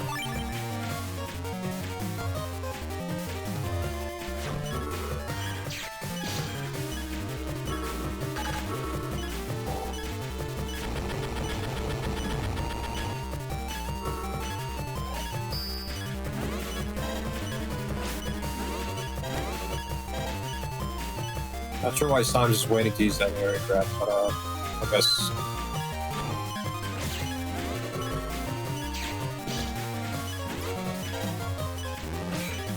Oh! I think it's fine. He was trying to maximize the time he actually gets it, and Anti-sword? then he wanted to step up to be able to keep the area. I forgot that Shadow was running into sword.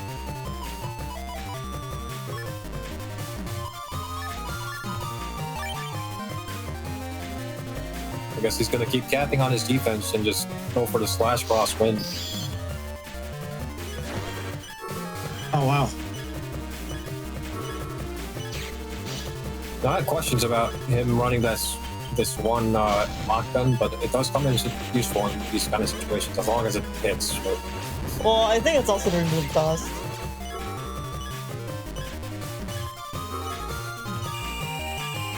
Sanctuary. Yeah, this is This might be it. Yeah, this is not Oh, working okay. Wow. Wow. Monarch 5 once again. All right, so we're on round 3.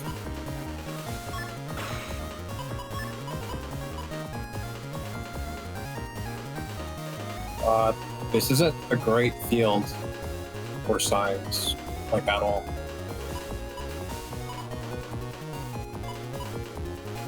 I think he's going to make a read that Shadow's going to go straight into Duskross, but I'm not sure if I don't like his hand at all. Oh, and it works right against him. And frozen.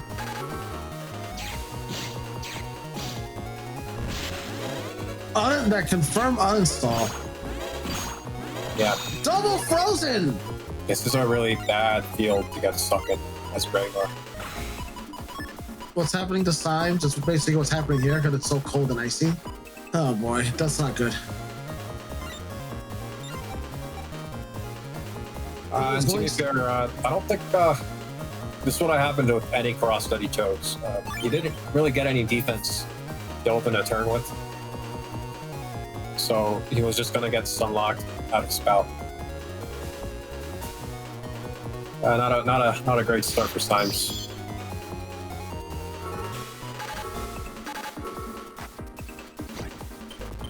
Salvages it with the race man decross at least.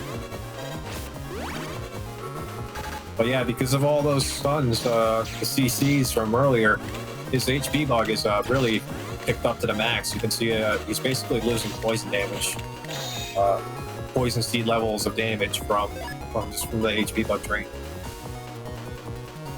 Not a very favorable situation for Symes to start the net round.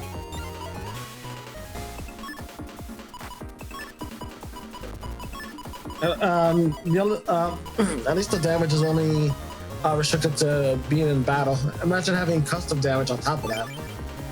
Would be bad. Yeah, that would be unfortunate if that were also the case.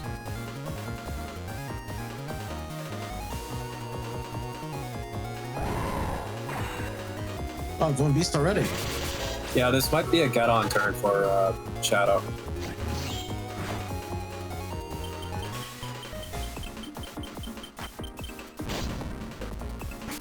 So he wants to go for a holes play, but he doesn't want to commit fully to like Tengu Cross against Slash Cross. Unfortunate that Shadow slipped up and didn't let the Doge Man go after the area back.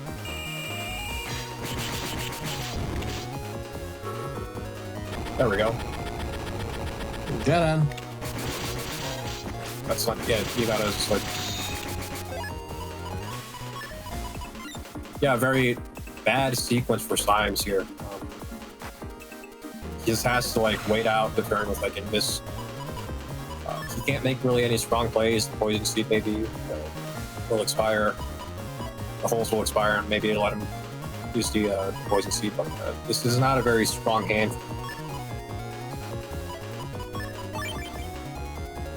I guess the best you can do is hope that I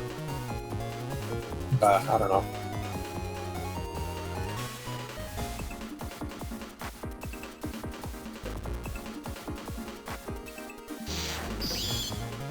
Uh-oh.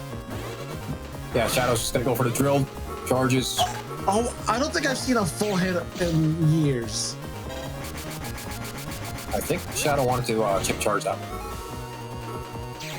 Wow, Shadow really locked in. Ow. So after all that, Symes is in position to push for game now. It's a little dangerous, maybe. He can still get walled by Life Aura, so it's not the best situation in the world. He's very conservative with his win cons here.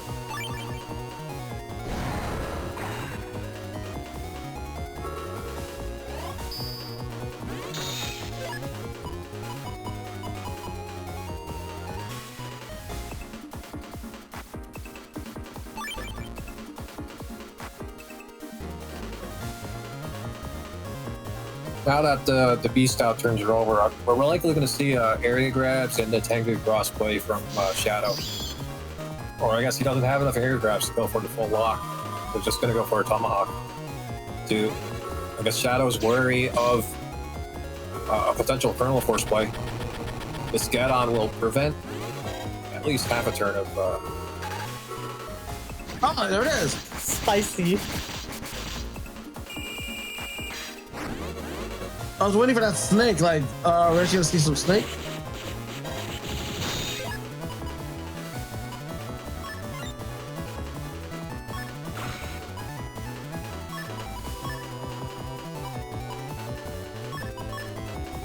I think that's game, yeah.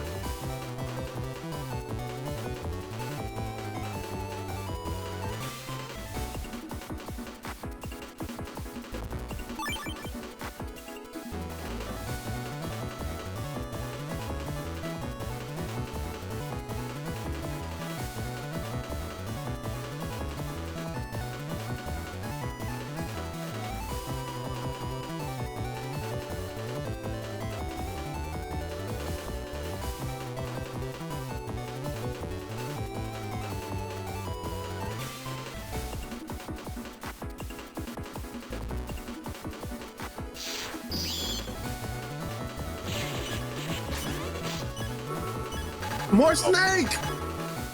Ah, Oh, wow.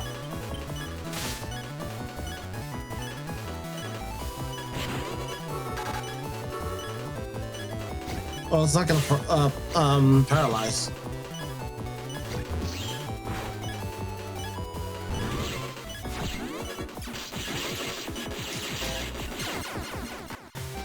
And Symes takes the match, just barely. Oh, that was really close. Barely. Ah, that was incredible back and forth between both players. It's really too bad. If Shadow waited in round 1, this could have been theirs. GG's to both players. GG's indeed, yep. GG's. Okay, before we go into the credits, there's one thing I want to say, which is that the Entity Occurrence event, which is our Battle Network 1 Raid Boss Challenge, is officially ended. I'll take a screenshot of what's on screen right now for our casters. Return the slab or suffer by curse. Finish Okay. What's my fault?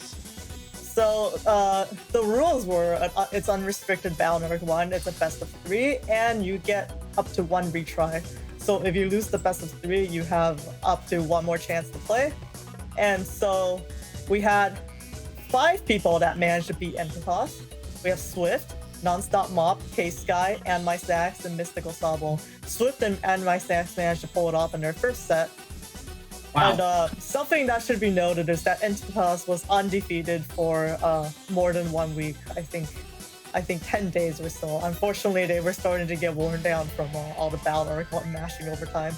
So by throwing enough bodies at the raid boss, we were able to get some wins. Not even the Mighty Player 0 was able to win, actually, but unfortunately they only got 1 try. They did not get to do their other tries. And then we have Enduring Rage, ChinaTV, Honor Knight, Not Third Person, Raichu Bot, and Ricochet as the Cursed Mummies. If you're wondering what that role is in the server, it's because they used that both tries and then failed to take out N10thGPth. So the event is supposed to be that 10 people beating N10thGPth saves us from the curse. But unfortunately, that did not happen. We only have 5 winners. So as a result, the server is still cursed, and I will be removing all color from the Discord role names for a week. Oh, no. Oh no.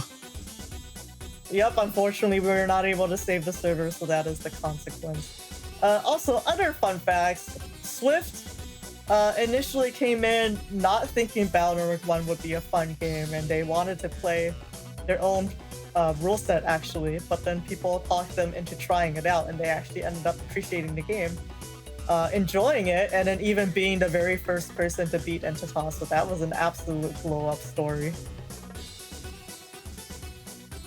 Also, yeah, I will be mailing an Anubis, a custom painted Anubis keychain to everyone that won the challenge, and everyone else gets half of an Anubis ham, I guess. No, actually, just thank you for participating, especially since N10thGPth was really daunting and undefeated for so long. All of the participants will be getting fully painted Anubis keychain, and if you want to have your own but did not participate in the event, you will be able to pick it up from our shop for $15. That's with shipping included. I don't know what I'm gonna do for international shipping yet. I'll have to figure that out. But yeah, let me know in the server if you're looking forward to one, and then I will be able to make more and have more stock to be ready to ship by hopefully next week. With that, GG's to everyone that played in the event as well, and as well in the big BN6 tournament so far. Let's go into the credits. Okay, so thank you Nugget for casting this entire stream. This was like a honking 4 hours, so yeah, incredible work. Thank you to Neryth and Eurasia for casting. 4 hours. Unfortunately, we didn't actually have Dorman here, so I guess I have to erase him from the credits. Go on. Reduced atoms. To shreds, you say.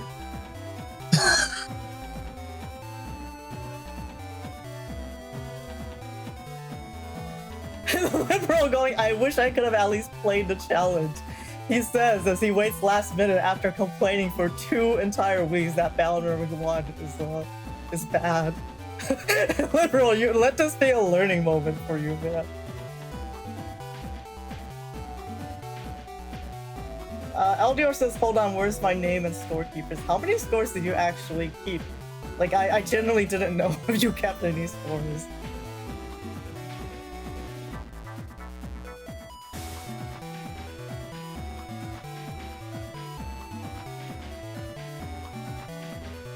Wow, pure sine wave saying what happened.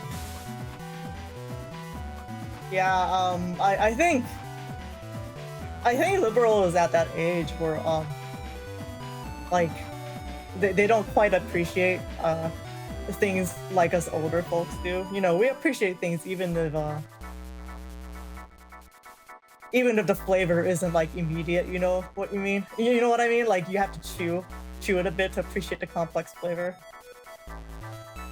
So yeah, I don't think Liberal realized how annoying they were being to the person running the event. But again, if you're running a challenge event for a game that you want people to play and you keep hearing that your game is bad, I would be pretty annoyed too.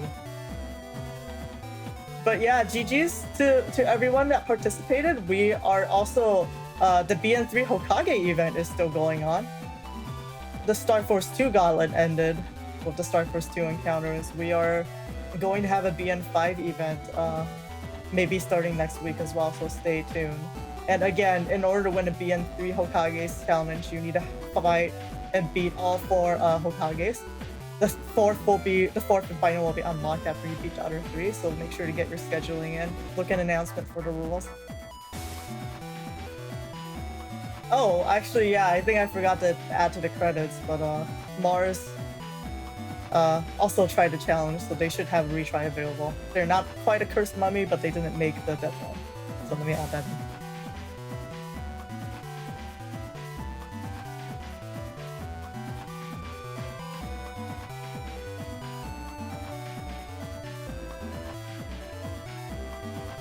Oh, I see. It's being covered by the Ham Nubis. It is what it is. Okay, with that, GG's. Do our casters have anything they want to say? I'm good. GG's. Well played by everybody. Congratulations on finishing the tournament, I think. I think we still have like 6 hours left. Everybody, congratulations on getting all your matches in. I think we were at like 70% or 700 out of like 700 something matches, so that's pretty incredible. That's right, I didn't show the top cut placements. I guess I'll do that for next stream because we'll be able to see from that. Eurasia, anything you wanted to say? Yes, I would like to say it's been a wonderful year of battle networking, and here's to entering the new year with even more fun battle networking. Hope to see you all there. Okay, with that, bye!